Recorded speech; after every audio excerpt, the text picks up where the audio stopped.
Mask लगाउँदा धेरै हदसम्म कोरोनाको संक्रमणबाट बच्न सकिन्छ। मास्कको साथ कोरोनालाई मात। एबी न्यूज खबर, राष्ट्रको सर्वश्रेष्ठ खबर टेलिभिजन।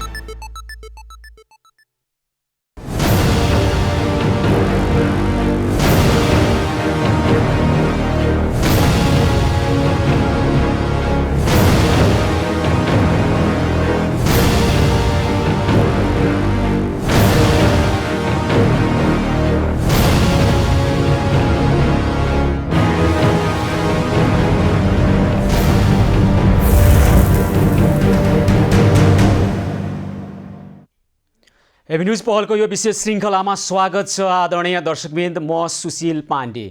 नेपालमा अहिले ढुङ्गा गिटी निकासी गर्न प्रतिबन्धित छ, तर आर्थिक वर्ष 2078-79 को बजेट वक्तव्यको बुँदा नम्बर 179 मा ढुङ्गा गिटी निकासी गरी व्यापार घाटा न्यूनीकरण गरिनेछ भन्ने खालको कुरा गरिसकेपछि यसको चौतर्फी विरोध भइरहेको थियो र विशेष गरी वातावरण विज्ञहरूले चुरेको दोहन गरेर प्रकृतिलाई विनाश गर्ने खालको आयो कार्यक्रम भनेर पनि आलोचना गरिरहेका थिए र यस विरुद्धमा रिट परेको थियो सर्वोच्च अदालतमा। सर्वोच्च अदालतले आज फैसला गरेर अन्तरिम आदेश दिएको छ। ढुङ्गा गिटी बालुवा निकासी गर्ने बजेटको व्यवस्था कार्यान्वयन नगर्नु भनेर अदालतले ढुङ्गा गिट्टी र बालुवा निकासी गरी व्यापार घाटा कम गर्ने भनी आर्थिक वर्ष 2078-79 को बजेटमा उल्लेखित व्यवस्था अहिलेलाई अन्तरिम रूपमा कार्यान्वयन नगर्नको लागि आदेश दिएको हो। अध्यादेश मार्फत आएको बजेटमा भनिएको थियो वातावरणीय प्रभाव मूल्याङ्कनका आधारमा खानीजन्य ढुङ्गा गिट्टी बालुवा निकासी गरी व्यापार घाटा न्यूनीकरण गरिनेछ। व्यापार घाटा न्यूनीकरण गर्ने सरकारको यो योजनामा यतिखेर ब्रेक लागेको छ सर्वोच्च अदालतको यो अन्तरिम आदेशका कारणले गर्दा। विशेष गरी दक्षिणी छिमेकी भारतसँग नेपालको ठुलो मात्रामा व्यापार घाटा हुने गर्छ। हामीले अत्यावश्यक उपभोग्य सामग्रीदेखि धेरै कुराहरू भारतबाट खरिद गर्छौं, तर भारतले नेपालमा उत्पादित निकै कम सङ्ख्यामा मात्रै वस्तु खरिद गरिरहेको छ। त्यसकारणले दुई देश बीचको व्यापार घाटा उच्च छ। यो व्यापार घाटा न्यूनीकरण गर्नको लागि सरकारले बजेटको बुँदामै स्पष्ट रूपमा ढुङ्गा गिट्टी बालुवा निकासी गरेर व्यापार घाटा न्यूनीकरण गर्ने जुन योजना प्रस्तुत गरेको थियो, अब अहिले यो योजना रोकिएपछि के हुन्छ अथवा यो योजना कस्तो खालको, विशेष गरी वातावरण विज्ञहरूले घर जलाएर खरानीको व्यापार गर्ने योजना भनेर यसलाई नामाकरण गरेका थिए र यतिखेर हामी कुराकानी गर्छौं सर्वोच्च अदालतले जारी गरेको अन्तरिम आदेशमा के छ, के वातावरणविदहरूले चासो व्यक्त गरे जस्तै, चिन्ता व्यक्त गरे जस्तै अब नेपालको प्राकृतिक संरक्षण हुने हो, चुरे अब ननासिने हो, अथवा अर्को कुनै बाटोबाट सरकारले कुनै तवरबाट यो योजनालाई कार्यान्वयनमा ल्याउला, अथवा अन्तरिम आदेशमा के छ भन्ने सम्बन्धमा यतिखेर कुराकानी गर्नका निमित्त हामीसँग हुनुहुन्छ यहाँ एकजना रिट दायक अथवा वरिष्ठ अधिवक्ता हुनुहुन्छ दिनेश त्रिपाठी। हामी उहाँसँग कुराकानी गर्छौं र दर्शकवृन्द त्यसैगरी हामीसँग अन्य थुप्रै खालका समस्याहरू छन्। नेपाल पत्रकार महासंघ लुम्बिनी प्रदेश सभामा दर्ता भएको सञ्चार विधेयकले नेपालको प्रेसलाई अंकुश लगाउन खोजेको भन्ने आरोप लगाउँदै विधेयकलाई फिर्ता गरेर पुनर्लेखन गर्न माग गरेका कुराहरू आइरहेका छन् र हामी लुम्बिनी प्रदेशका नेपाल पत्रकार महासंघका अध्यक्षसँग कुराकानी गर्छौं। त्यसैगरी लुम्बिनी प्रदेशकै आन्तरिक मामिला तथा कानुन मन्त्री चेतनारायण आचार्यसँग पनि कुराकानी गर्छौं। आखिर संविधानसँग बाजिने गरी, अन्य नियम कानुनसँग बाजिने गरी, प्रेसको न्यूनतम मूल्य र मान्यता मर्मसँग बाजिने गरी यो विधेयक आयो भन्ने पत्रकारहरूको दाबी छ भने सरकारले यसरी किन मिडियामाथि अंकुश लगाउने खालको विधेयक ल्यायो भन्ने प्रश्नहरू पनि आइरहेका छन्। हामी यो विषयमा पनि कुराकानी गर्छौं। यतिखेर भने सर्वोच्च अदालतले ढुङ्गा गिटी र बालुवा निकासी गर्ने बजेटको व्यवस्था कार्यान्वयन नगर्न सर्वोच्चको अन्तरिम आदेशका सम्बन्धमा कुराकानी गर्छौं र हामीसँग यतिखेर हुनुहुन्छ यस सम्बन्धमा रिट दायर गर्नुभएका वरिष्ठ अधिवक्ता दिनेश त्रिपाठीसँग हामी कुराकानी गर्छौँ। र दर्शकबिन यसै गरी हामीसँग अन्य थुप्रै खालका समस्याहरू छन्, मात्र समस्या होइन, समस्या समाधानका पहलसहित हामी उपस्थित भएका छन्। आज पनि दिनभरि हामीलाई खाद्यान्न लगायत अन्य समस्याहरू, विशेष गरी अहिले कोरोनाको सङ्क्रमणको सङ्ख्या केही न्यूनीकरण भए पनि कोरोनाको जोखिम न्यूनीकरण भएको छैन। अहिले पनि काठमाडौँ उपत्यका लगायत देशका विभिन्न ठाउँमा कोरोनाको उपचार अथवा कोरोना सङ्क्रमितहरूको उपचार गर्नका निमित्त आइसियु र भेन्टिलेटरका अभाव भएका खबरहरू आइरहेका छन् र त्यसको व्यवस्थापनका लागि अझै पनि त्यति चुस्त मात्रामा काम हुन सकिरहेको छैन। अहिले पनि मानिसहरू आइसियुको खोजीमा तडपिरहेका अवस्था छ। अक्सिजनको अभावको खालको समस्या त समाधान भएको देखिन्छ सरसर्ती हेर्दा, तर पनि अहिले पनि अस्पतालहरूले चुस्त रूपमा कोरोना सङ्क्रमितहरूको उपचारलाई चुस्तता दिन नसकिरहेका साधन स्रोतको अभाव भइरहेका खबरहरू आइरहेका छन्। त्यस सम्बन्धमा पनि आएका समस्याहरूलाई हामी समस्या समाधानको पहलमा दिनभरि नै जोडिरहेका थियौँ। र दर्शकबिन हामीले औपचारिक अनौपचारिक ढङ्गबाट यस्ता आएका समस्याहरूलाई तत्काल समस्या समाधान गर्नुपर्ने विषयलाई तत्काल हाम्रा सहयोगी हातहरू, सहयोगी मनहरूको सहयोग र समर्थनमा हाम्रा सहयोगी हातहरू त्यहाँ पुगिरहनु भएको छ। त्यसै गरी केही समय पछाडि हामी मेलम्ची बजार, जुन बजार बाढीको कारणले प्रताडित भएको छ, तबाह भएको छ, त्यसको करिब 13 किलोमिटर माथिको स्थानको अवस्था आज दिउँसो पनि हामीलाई त्यहाँबाट टेलिफोन आएको थियो र त्यहाँ निकै बाढी आइरहेको र धेरै घरहरू जोखिममा रहेको, थुप्रै त्यहाँ खेतहरू, धान अहिले फल्दै गरेका खेतहरू जोखिममा रहेको बगाएका खबरहरू आइरहेका छन्। मेलम्ची बजारमा मात्रै सबैको ध्यान गयो, हामी त्यहाँ त्योभन्दा माथि रहेका बाढी पीडितलाई कसैले वास्ता गरेन भन्ने गुनासो पनि त्यहाँबाट आइरहेको छ। हामी त्यहाँको वास्तविकता के रहेछ बुझ्ने प्रयास गर्छौँ, त्यहाँका एकजना स्थानीय व्यक्तिसँग कुराकानी गर्छौँ। र दर्शकबिन यसै गरी बाढी पहिरो पीडितलाई सहयोग गर्नका निमित्त यतिखेर विभिन्न सहयोगी हातहरू हामीसँग जोडिन थाल्नु भएको छ। यस अगाडि पनि हामीसँग सहकार्य गर्नुभएको एबी न्युज पहलसँग, एबी न्युज खबर टेलिभिजनसँग सहकार्य गर्नुभएको भूपालमान सिंह कार्की प्रज्ञा परिषदले यस वर्ष पनि बाढी र पहिरोका कारण मानवीय र भौतिक क्षति भोगेका सिन्धुपाल्चोक मेलम्ची क्षेत्र लगायत पीडितका लागि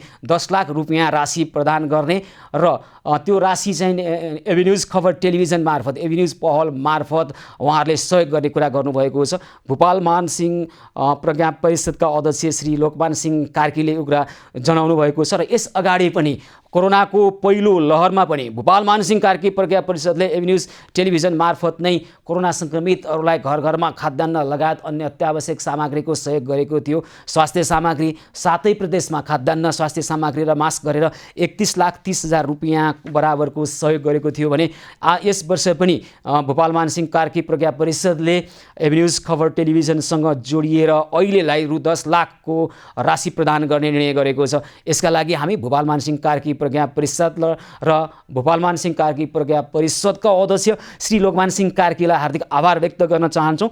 र सदस्य सचिव नरेन्द्र राज प्रसाईले यो जानकारी गराउनु भएको छ र हामी उहाँहरूले दिनुभएको, प्रदान गर्नुभएको यो सहयोगलाई अहिले निम्दै गरेको चुलो बाल्नका निमित्त प्रयोग गर्छौँ। बाढी पहिरो पीडितहरूले जुन खालका समस्याहरू भोगिरहेका छन्, उहाँहरूलाई तत्कालको खाद्यान्नको आवश्यकता छ, तत्काललाई सुत्ने ओढ्ने ओछ्याउनेको आवश्यकता छ, दैनिक उपभोग्य सामग्रीको अभाव हुन सक्छ, त्यसै गरी लत्ता कपडा लगायत अन्य कुराहरूको आवश्यकता छ, टेन्टहरूको आवश्यकता छ। यी कुरामा यो राशि खर्च हुने हामी जानकारी गराउँछौँ र कहाँ कसरी खर्च भयो पारदर्शी ढङ्गले हाम्रा दर्शकहरूलाई पनि हामी त्यो जानकारी गराउँदै जानेछौँ। र आदरणीय दर्शकबिन यसै गरी थुप्रै सहयोगी हातहरू, त्यसै गरी सहयोगी अपेक्षीहरूको सहयोगको अपेक्षा पनि हामीसँग छ। र अहिले भने यतिखेर हामी ढुङ्गा गिटी र बालुवा निकासी गर्ने भन्ने यो वर्षको 2078-79 को आर्थिक वर्षको बजेटको बुँदा नम्बर 179 मा जुन व्यवस्था गरिएको थियो, यसको चौतर्फी विरोध पनि हुँदै आइरहेको थियो। विशेष गरी घर ढडाएर खरानीको व्यापार गरेर धनी बन्ने सपना देखेको भन्ने खालको ढङ्गबाट पनि यसको आलोचना हुने गरेको थियो। यतिखेर सर्वोच्च अदालतले एउटा अन्तरिम आदेश जारी गरेको छ र बजेट वक्तव्यमा उल्लेखित 179 नम्बरको बुँदा तत्काललाई कार्यान्वयन नगर्नु भनेर अन्तरिम आदेश जारी गरेको छ। यो आदेशको तात्पर्य के हो? अब यो आदेशलाई कार्यान्वयन गर्न कति समय कुर्नुपर्छ सरकारले, अथवा यो बुँदा नम्बर 179 सदाको लागि अब कार्यान्वयन गर्न नहुने हो कि के हो? अहिलेको आदेश, सर्वोच्च अदालतको अन्तरिम आदेशले के भन्छ, यसबारेमा कुराकानी गर्छौँ केही समय पछाडि। र दर्शकबिन अहिले विभिन्न प्रदेशले मिडिया सम्बन्धी विधेयकहरू ल्याइरहेका छन्। ती विधेयकहरूले अहिले जुन नेपालको मूल कानुन संविधानकोमा उल्लेख गरेको प्रेस स्वतन्त्रता सम्बन्धी हकलाई हनन गर्ने किसिमका ती विधेयकहरू आए र विशेष गरी प्रदेशले ल्याएका यथा सञ्चार सम्बन्धी विधेयकले सञ्चार जगतलाई विशेष गरी दबाउन खोजेको, अङ्कुश लगाउन खोजेको, प्रेस स्वतन्त्रतामा आँच आउने किसिमका प्रावधानहरू ल्याएका भनेर आरोप पनि लाग्ने गरिरहेको छ। हुन त लोकतन्त्रमा सरकारलाई अथवा सरकारी काम कारबाहीलाई पत्रकारिताको जगतले अथवा पत्रकारिताले अथवा मिडियाले अनुगमन गर्ने हो भने लोकतन्त्र नभएको मुलुकमा चाहिँ सरकारले मिडियालाई अनुगमन गर्ने हो। यदि देशमा लोकतन्त्र छ भने मिडियालाई सशक्त बनाइनुपर्छ, मिडियालाई दक्ष बनाइदिनुपर्छ, मिडियामा उत्तरदायित्व वहन गर्ने क्षमताको अभिवृद्धिको लागि पनि सरकारले सहयोग गर्नु पर्ला र मिडियालाई सशक्त, उत्तरदायी र जवाफदेही बनाएरै र मिडियाको व्यावसायिकतालाई अझै उन्नत बनाएर सरकारको नियमन गर्न लगाउने र जनताको आवाजविहीनहरूको आवाजलाई बुलन्द गर्ने खालको बनाउनु पर्ने हुनुपर्थ्यो। तर यहाँ आएका यस्ता मिडिया सम्बन्धी विधेयकले पत्रकारिता जगतमाथि अङ्कुश लगाउन खोजेका आरोपहरू लागिरहेको छ। यतिखेर भने आदरणीय दर्शकवृन्द, हामी ढुङ्गा गिटी र बालुवा निकासी गर्ने बजेटको व्यवस्था अहिले कार्यान्वयन नगर्नुको लागि सर्वोच्च अदालतले दिएको आदेशका सम्बन्धमा कुराकानी गर्न हामीसँग हुनुहुन्छ वरिष्ठ अधिवक्ता दिनेश त्रिपाठी।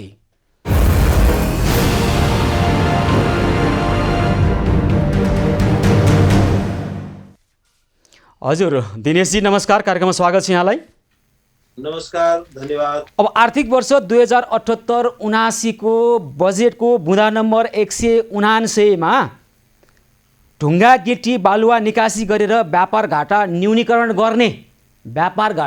गर्ने योजनासहित जुन खालको थियो योजना, अब आज सर्वोच्च अदालतले अन्तरिम आदेशले यो योजनालाई अहिले रोकिदियो भनेपछि देशको व्यापार घाटा त निरन्तर रहिरहने हो नि त दिनेशजी, होइन?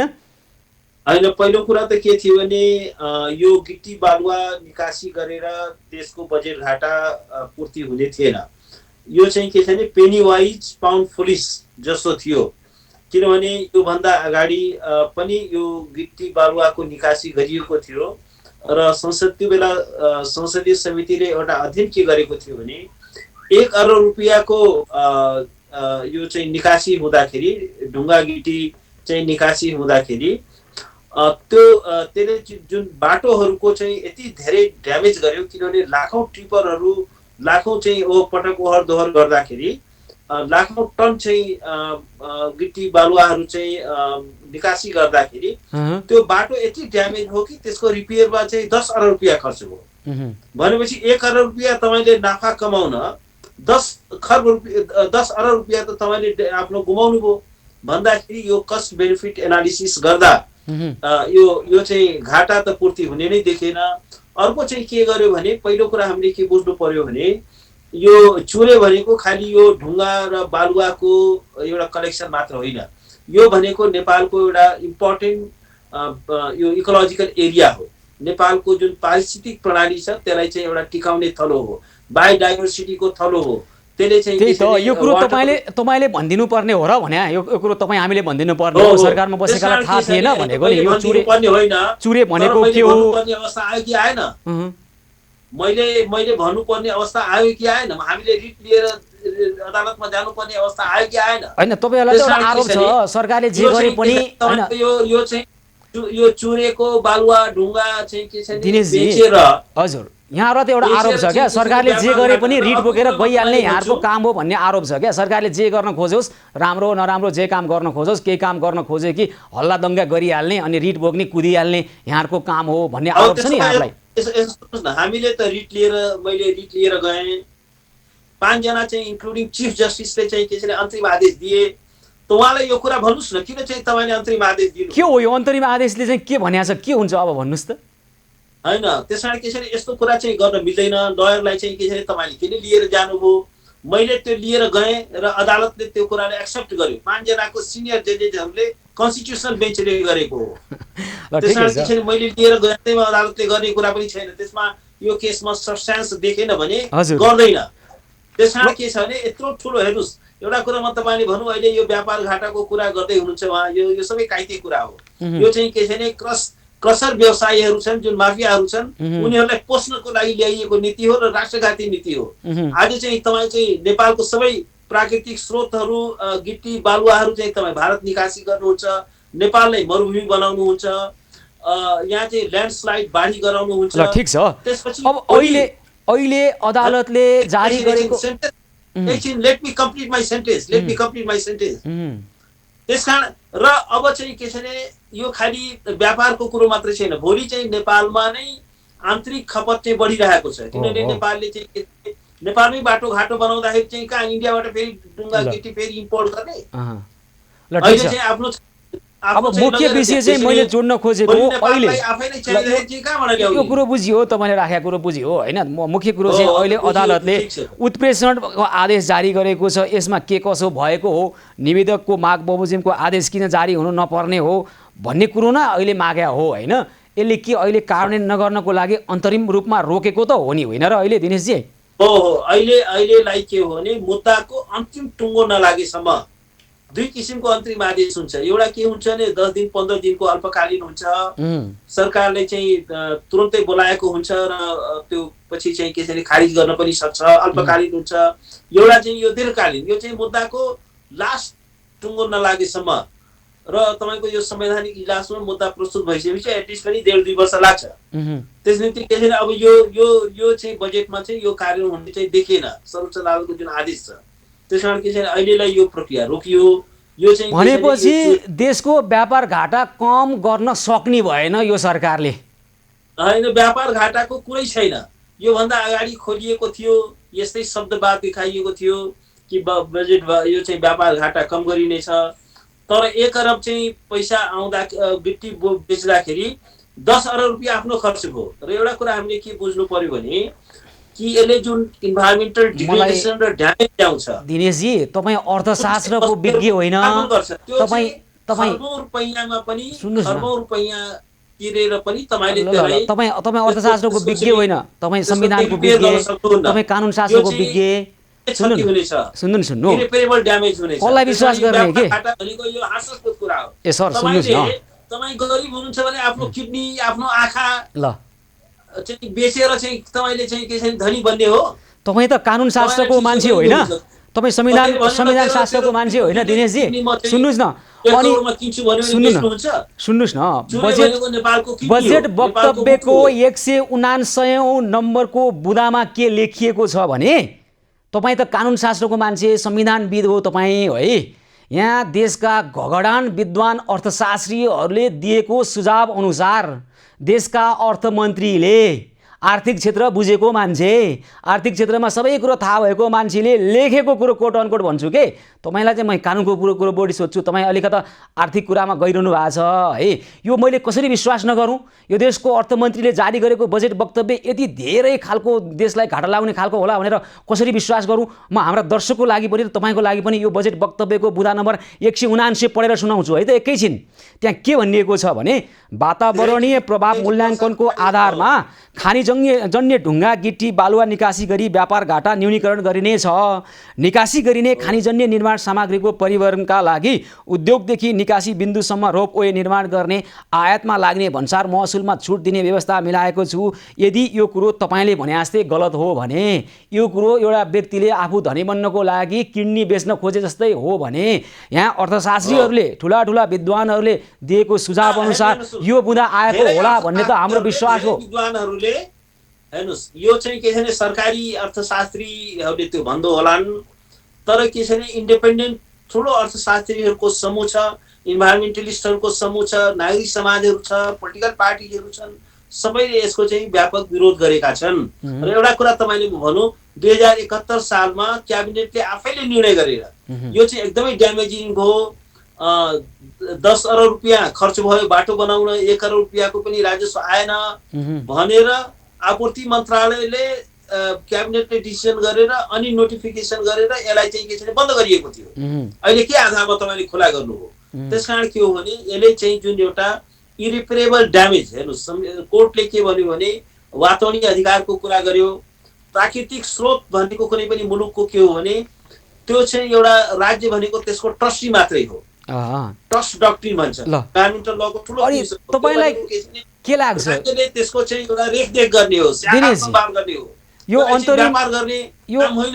अन्तरिम आदेशले नेपालको प्रकृति चाहिँ के छ भने तपाईले अहिले व्यापारको कुरा छोड्दिनु अहिले चाहिँ तपाईको मेरो प्रश्न एकचोटी यो अन्तरिम आदेशले के नेपालको यो अहिले जुन खालको प्राकृतिक दोहन भइरहेको छ नदीजन्य पदार्थको उत्खनन अथवा बिक्री वितरणबाट अब यो रोकियो राम्रो भन्ने यहाँको बुझाइ हो एकदमै त्यो चाहिँ के छ भने अहिले जुन अदालतको यो आदेश आएको छ त्यसले चाहिँ एउटा धेरै ठुलो ड्यामेजलाई चाहिँ रोकेको छ यथास्थिति कायम गरेको छ सर ड्यामेज त भइरहेछ यो त निकासी मात्रै रोकिएको हो यो त निकासी मात्रै रोकिएको हो भने अहिले ड्यामेज त भइरहेछ यहाँतिर यतातिर चाहिँ किन ध्यान जाँदैन यहाँहरुको अनि अब निकासी भनेको निकासी गर्दाखेरि के हुन्छ भने त्यो त धेरै ठुलो मात्रामा लाखौं टिपरहरू जाने भयो र त्यसको चाहिँ अनियन्त्रित दोहन हुने भयो ल र एउटा कुरा के छ भने अब मुलुक भित्रकै खपतको लागि चाहिँ पनि हामीले एउटा बुद्धिमत्तापूर्ण तरिकाले अनि त्यसमा चाहिँ के हो त म तपाईलाई उदाहरण सहित भन्छु है एकैछिन दिनेशजी ढुङ्गा गिटी बालुवा उत्खनन बिक्री तथा व्यवस्थापन मापदण्ड 2077 को दफा 4 मा स्पष्ट व्यवस्था गरिएको छ नदीजन्य पदार्थ उत्खनन गर्नका निमित्त संकलन गर्नका निमित्त एक्सकाभेटर लगायत गरुङ्गा मेसिनहरुको प्रयोग गर्न पाइने छैन तर यतिखेर तपाई एकचोटी सरर घुम्नुहोस् यो यति धेरै विवश रूपमा उत्खनन भइरहेको छ नि यसमा चाहिँ के गर्ने मापदण्ड छ यो मापदण्डको कहीं कतै पालना भएको छैन यसको चाहिँ टोटल डिसरिगार्ड भएको छ झन् अब निकासी तपाईले खुला गर्ने बित्तिकै अहिले आन्तरिक खपतको लागि त यत्रो बेहिसाब एक्सप्लोइटेसन एक्सट्र्याक्सन भइरहेको छ भने निकासी खुला गर्ने बित्तिकै त के हुन्छ भने यो त यति अनियन्त्रित दोहन हुन्छ मेरो प्रश्न चाहिँ यतातर्फ आन्तरिक रूपमा भइरहेको यो ड्यामेजलाई चाहिँ कसरी यसलाई सच्याउने हैन आन्तरिक खपतको लागि पनि यसलाई यसको अनियन्त्रित दोहनलाई रोकिनुपर्छ अर्को एउटा समस्या के छ नि यो चोरी निकासी पनि भइरहेको अवस्था छ स्मगल भइरहेको अवस्था पनि छ र आन्तरिक खपतको लागि पनि के छ भने बेहिसाबसँग भइरहेको छ त्यसकारण के हो भने यसको एउटा प्रपर चाहिँ व्यवस्थापन गर्नु जरुरी छ कुनै पनि मुलुकले आफ्नो प्राकृतिक स्रोत र साधनको एउटा बुद्धिमत्तापूर्वक प्रयोग गर्नुपर्ने आवश्यकता छ संविधानको धारा 51 ले के भन्छ भने इन्टरजेनरेसनल इक्विटीको कुरा गर्दछ त्यो भनेको चाहिँ के हो भने प्रेजेन्ट जेनेरेसनले फ्युचर जेनेरेसनको सबै अप्सन्सहरुलाई चाहिँ के छ भने समाप्त हुने गरी चाहिँ कार्य गर्नु हुँदैन नेपाल चाहिँ के छ भने बायोडाइभर्सिटी कन्भेन्सनको नेपाल पार्टी हो नेपाल चाहिँ के छ भने रियो कन्फरेन्समा नेपालले भाग लिएको छ त्यसको कमिटमेन्टलाई नेपालले एक्सेप्ट गरेको छ सिरिज अफ चाहिँ के छ भने इन्टरनेशनल जुन फ्रेमवर्क कन्भेन्सन छन् यो क्लाइमेट चेन्ज देखि लिएर वातावरण जोगाउने कुरालाई लिएर प्राकृतिक स्रोत र साधनहरूको चाहिँ एउटा सस्टेनेबल युज र म्यानेजमेन्टलाई लिएर त्यसकारण क्लाइमेट चेन्जको इस्युजहरू छ त्यसकारण यो सारा इन्टरनेशनल रेजिमको Nepal is also the party त्यसकारण नेपाल हेज सर्टेन अब्लिगेसन एउटा कुरा नेपालको संविधान पनि कार्यान्वयन गर्नु पर्यो त्यसको लागू गर्नु पर्यो त्यसमा वातावरणीय न्यायको कुराहरू गरिएको छ प्राकृतिक स्रोतको एउटा समुचित र बुद्धिमत्तापूर्ण अब हैन गरिहाल्नु पर्ने काम चाहिँ के हो भने अहिले निकासी रोकियो भन्ने कुरा एउटा होला हैन तपाईहरु रिटमा जानुभयो के फैसला आयो एउटा कुरा चाहिँ हामीले नदीजन्य पदार्थको उत्खनन र संकलन गर्दा जसरी प्रकृतिको दोहन गरिरहेका छौं क्षति गरिरहेका छौं अहिले त अपराध गरिरहेका छौं आउँदो पुस्ता माथि पनि अपराध गरिरहेका छौं आन्तरिक रूपमा भइरहेका यी खपतलाई पनि सर्वोच्च अदालतले विभिन्न आदेश मार्फत रोकेका कुराहरू जिल्लामा रोकेका कुराहरू अहिले त्यहाँका जनप्रतिनिधिहरू स्थानीय सरकार सबैको मिलेमतमा है ठेकेदार सबैको मिलेमतमा यसलाई दुहुने गाई बनाएका छन् निर्वाचन आउँदैछ करोडौं त्यहीबाट कमाउने नेताको खल्तीमा त्यो रकम जाने यो तपाईँ हामी सबैले देखेको क्या स्पष्ट देखेको तर यो कुरालाई त्यति ढङ्गबाट बुद्धि पुर्याएर रोक्न नसकेको यो तितो यथार्थ हो यसलाई रोक्नु पर्यो भनेको के हैन ठीक छ त्यो तपाईले भनेको कुरा जेन्युइन हो पहिलो कुरा के छ भने अब यो निकासी भनेको त एउटा एक्सट्रिम स्टेप भइहाल्यो अरु के छ भने सर्वोच्च अदालतमा धेरै किसिमको केसेसहरु विचाराधीन छन् जसले चाहिँ के छ भने नदीबाट हुने अत्यधिक जुन दोहन छ त्यसका जुन मापदण्डहरु छन् नदीजन्य पदार्थहरुको चाहिँ अविवेकपूर्ण तरिकाले जुन युटिलाइजेसन भइरहेको छ हेर्नुस् एउटा कुरा के छ भने यो ढुङ्गा भनेको चाहिँ कस्तो छ भने नदीमा हुने ढुङ्गा यसले चाहिँ नदीलाई एउटा नियन्त्रित गरेर एउटा डेस्टिनेसनमा बग्नलाई सुनिश्चित गर्छ त्यो सारा ढुङ्गाहरू तपाईँले झिक्ने बित्तिकै के हुन्छ भने त्यो नदी चाहिँ अनियन्त्रित हुन्छ। त्यो नदीको पानी चाहिँ के छ भने एउटा कोर्समा नगएर चाहिँ के छ भने त्यो बस्तीमा फैलिन थाल्छ। र अहिले जुन चाहिँ तराईमा तपाईँले चाहिँ के छ भने थोरै पानी पर्दा पनि म्यासिभ फ्लडको अवस्था छ। तराईमा पहाडमा जहाँ पनि भइरहेछ नि, त्यो त धेरै ठाउँमा देखिराखेको छ बाढी पहिरोको समस्या। यो चाहिँ के छ भने तपाईँले ढुङ्गा निकाल्नलाई यो चुरेमा तपाईँले खानी गर्नुभयो भने त्यसले महाभारत रेन्जदेखि लिएर ल अन्त्यमा दिनेशजी, ल रोक्नु पर्यो भनेको हामीले चाहिँ अरू मुख्य कुरा के हो भने यसरीको यो प्राकृतिक दोहन जुन ढङ्गबाट हामीले गरिरहेका छौँ यो अमानवीय छ, यसलाई रोक्नु पर्यो भनेको यो अप्राकृतिक छ क्या, यसलाई रोक्नु पर्यो भनेको कसरी रोक्ने त? अरू चाहिँ त्यति मात्रै भनिदिनुहोस् त अन्त्यमा। होइन यस्तो छ, एउटा कुरा के छ भने यो जुन चाहिँ के छ भने हाम्रो प्राकृतिक स्रोत र साधन छ, यो चाहिँ एउटा राज्य चाहिँ के हो भने त्यसको एउटा ट्रस्टीको रूपमा त्यसले चाहिँ त्यसको हेरविचार गर्नुपर्ने हुन्छ, त्यसको चाहिँ समुचित संरक्षण गर्नुपर्ने हुन्छ, त्यसको युजै गरे पनि एउटा सस्टेनेबल युज गर्नुपर्ने हुन्छ। अनसस्टेनेबल युज तपाईँले गर्न पाउनुहुन्न।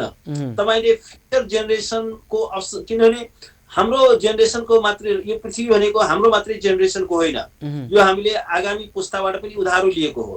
त्यसकारण के छ भने अब यो चाहिँ के छ भने इन्टरनेसनल जुन एउटा इन्भाइरोमेन्टल रेजिम पनि छ, नेपाल त्यसको पार्टी हो। नेपालले ठिक छ, होइन यो कुरा त तपाईँले अघि पनि भन्नुभयो। हाम्रो मुख्य चासो भनेको अब तपाईँहरूको यस्ता रिटले प्राकृतिक दोहन, यस्तो यो जुन खालको प्राकृतिक दोहन छ यसको चाहिँ अन्त्य हुन्छ कि हुँदैन भन्ने मात्रै चासो हो। हुन्छ, त्यो गर्नका निमित्त यहाँहरू आफ्नो ठाउँबाट लागिरहनु भएको छ। तपाईँ हाम्रो सबैको चासो भनेको अप्राकृतिक ढङ्गबाट प्राकृतिक सम्पदाको दोहन गर्नु, त्यो मानवीयता होइन, त्यो राक्षसीपन हो भनिन्छ।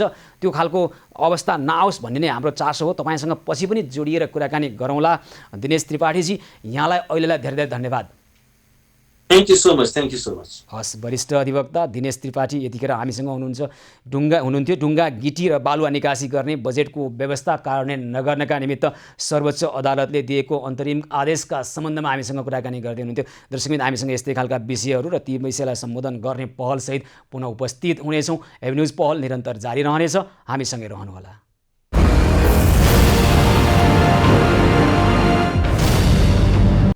एभ न्युज पहलको यो विशेष श्रृङ्खलामा पुनः स्वागत छ। आदरणीय दर्शकवृन्द, लुम्बिनी प्रदेश नेपाल पत्रकार महासङ्घ लुम्बिनी प्रदेश समितिले प्रदेश सभामा दर्ता भएको सञ्चार विधेयक फिर्ता गरेर पुनर्लेखन गर्नका निमित्त माग गरेको छ।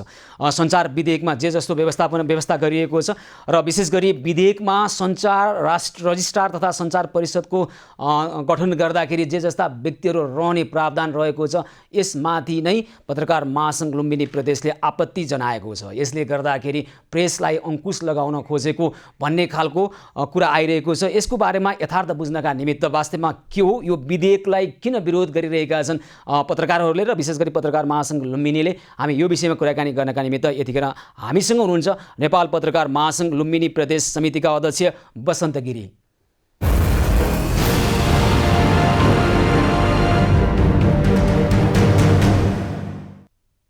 हजुर बसन्तजी, नमस्कार, कार्यक्रममा स्वागत छ यहाँलाई। धन्यवाद।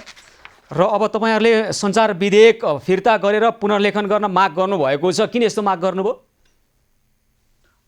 धन्यवाद। एबी न्युज खबरले, एबी न्युज टेलिभिजनले यो प्रश्न सोधेकोमा हामी यो नेपाल सरकार लुम्बिनी प्रदेश समिति लुम्बिनी प्रदेशले यो प्रस्तावित लुम्बिनी प्रदेश सञ्चार परिषद विधेयक जुन एक साता अघि प्रदेश सरकारले संसदमा पारितको लागि पेश गरेको छ, त्यो पेश गरेका विधेयक जसका 10वटा तपाईको 10वटै व्यवस्था जुन राखिएको छ, त्यो सबै व्यवस्थाहरू आपत्तिजनक छ। नेपालको संविधान, संघीय लोकतान्त्रिक गणतन्त्रको मूल मर्म, नेपालको संविधान, नेपालका कानुनहरू र यहाँसम्म तपाईको हरेक दफावारहरूमा तपाईको चाहिँ बाजिएका मुद्दाहरू छन्। यो बाजिएका विषयहरू अन्ततः कानुनले नै खारेज गर्न सक्ने, अदालतबाट गएर हामीले खारेज गराउन सक्ने प्रावधान छ। हामी के चाहन्छौँ भने लुम्बिनी प्रदेश सरकारले होइन, तपाईँहरूले भने जस्तो खालको चाहिने हो बसन्तजी, तपाईँहरूले भने खालको प्रावधान चाहिने हो। विधेयक सरकारले ल्याउने, सरकारले आफू अनुकूल ल्याउँछ अनि सक्यो कुरो होइन। होइन, सरकारले आफू अनुकूल, सरकारले कसको लागि विधेयक ल्याउन लाग्छ, के का लागि विधेयक ल्याउन लाग्छ? प्रेस काउन्सिल सङ्घमा हुँदाहुँदै एउटै कानुन चाहिँ दुई ठाउँमा बनाउन पाइन्छ। हामीलाई प्रदेशबाट पनि दण्डित गर्दै या चाहिँ सङ्घबाट पनि दण्डित गर्दै एउटा अपराधको लागि कतै ठाउँमा हामीलाई कानुन लगाएर अंकुश लगाउन खोजिरहेछ। मिडिया विधेयक, मिडिया काउन्सिल के का लागि ल्याउने? सरकारले पत्रकारलाई नियमन गर्न र चाहिँ कुण्ठित गर्नलाई पत्रकारिता पेसाबाटै विस्थापित गरेर जेल हाल्नको लागि कानुन ल्याउने हो कि पत्रकारको लागि? तपाईँले यही भनेको कुरो पत्रकारको यही भनेको कुरो हामीले सामाजिक सञ्जाल अथवा युट्युबमा राख्यो भने त्यहाँ थुप्रै खालका टिप्पणीहरू आउँछ अनि पत्रकारलाई चाहिँ छाडा साँडे जस्तो छोड्ने, तपाईँहरूले जे मन लाग्यो त्यही गर्न पाउने भन्ने खालको टिप्पणीहरू र प्रश्नहरू आउँछन्। यसमा के भन्नुहुन्छ यहाँले? एभिन्युज टेलिभिजनबाट मैले के भनेको छु, पहिला पत्रकारिताको मूल महत्त्व त धर्मका बारेमा बुझ्नुपर्छ। पत्रकार आचार संहिता छ, पत्रकारलाई नियमन गर्ने कानुन छ, प्रेस काउन्सिल छ, पत्रकार महासंघ छ, त्यो पनि भएन भने न्यायालय छ। त्यहाँ गएर हामीले आफ्ना आधारहरू प्रमाणहरू साथ तपाईँ चाहिँ केही अब तपाईँको चाहिँ सामाजिक सञ्जाललाई चाहिँ पत्रकार मान्ने, त्यहाँबाट केही अब युट्युबका केही साथीहरूले चाहिँ पत्रकार मर्यादा भन्दा बाहिर गएर आचार संहिता मिचेर गएर गरेका कुरालाई पत्रकारिता पेसा र धर्मसँग जोड्ने र त्यो आधारले गरिने सामाजिक सञ्जालमा गर्ने टिका टिप्पणी होइन। यहाँ पत्रकारलाई जेल हाल्ने सम्मका कानुन बन्दैछन् र त्यो एउटा स्वतन्त्रता अनि तपाईँ हामीले गल्ती गर्यौँ भने चाहिँ जेल जानु नपर्ने विशेष सुविधा पाउनुपर्ने हो र राख्नु मिल्दैन त्यस्तो प्रावधान? किन मिल्दैन भन्नुहोस् त? होइन, गल्ती गरेको छ त नेपाल नागरिक सदन त कानुनले त्यसलाई अधिकार दिएकै छ नि, कानुनमा व्यवस्थै छ नि हामीलाई जेल जान सक्ने। पत्रकारिता गर्दा गर्दै र कानुनमा रहेर पत्रकारिता गर्दा गर्दै पनि लागेको खण्डमा एउटा प्रेस रजिस्ट्रार जो प्रदेश सरकारले नियुक्ति गर्छ उसलाई यो समाचारबाट प्रदेशमा एउटा चाहिँ भ्रम सिर्जना भएको लागेमा 6 महिना कैददेखि तपाईँको मिडिया हाउस बन्द गरेर 6 महिना जेल हाल्न सक्ने, 10,000 देखि लिएर 10 लाखसम्म जरिवाना गराउन पाउँछ। एउटा भावनात्मक कुरा लिएर प्रदेश सरकारले त्यसरी कारबाही गर्न पाउँछ। तर पत्रकारिता निकै संवेदनशील कर्म हो नि त होइन? यसमा संवेदना नअपनाइदिएका कारणले गर्दा कतिपयको व्यक्तिगत जीवन तहस नहस भएका, कतिपयले धेरै वर्ष लगाएर उहाँले आफ्नो जुन व्यक्तित्व विकास गर्नुभएको छ, आफ्नो इज्जत कायम गर्नुभएको हुन्छ, तहस नहस बनाइदिएका यस्ता अवस्थाहरू छ नि त होइन? त्यस्तो अवस्था छ त उहाँले न्याय पनि पाउनुभएको छ। प्रेस काउन्सिलहरूमा धेरै मिडिया हाउसहरू दण्डित भएका छन्, कानुन अदालतहरूबाट धेरैले न्याय पाएका छन्। विधेयकको कुन बुँदा चाहिँ पुनर्लेखन गर्नु पर्यो यहाँहरूको माग के हो? एक भन्नुहोस् त छोटोमा।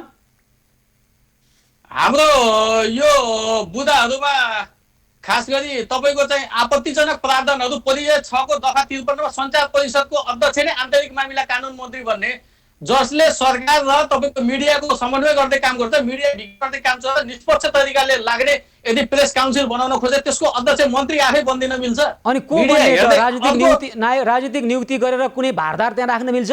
पत्रकारिताको नाममा पार्टी राख्न मिल्छ?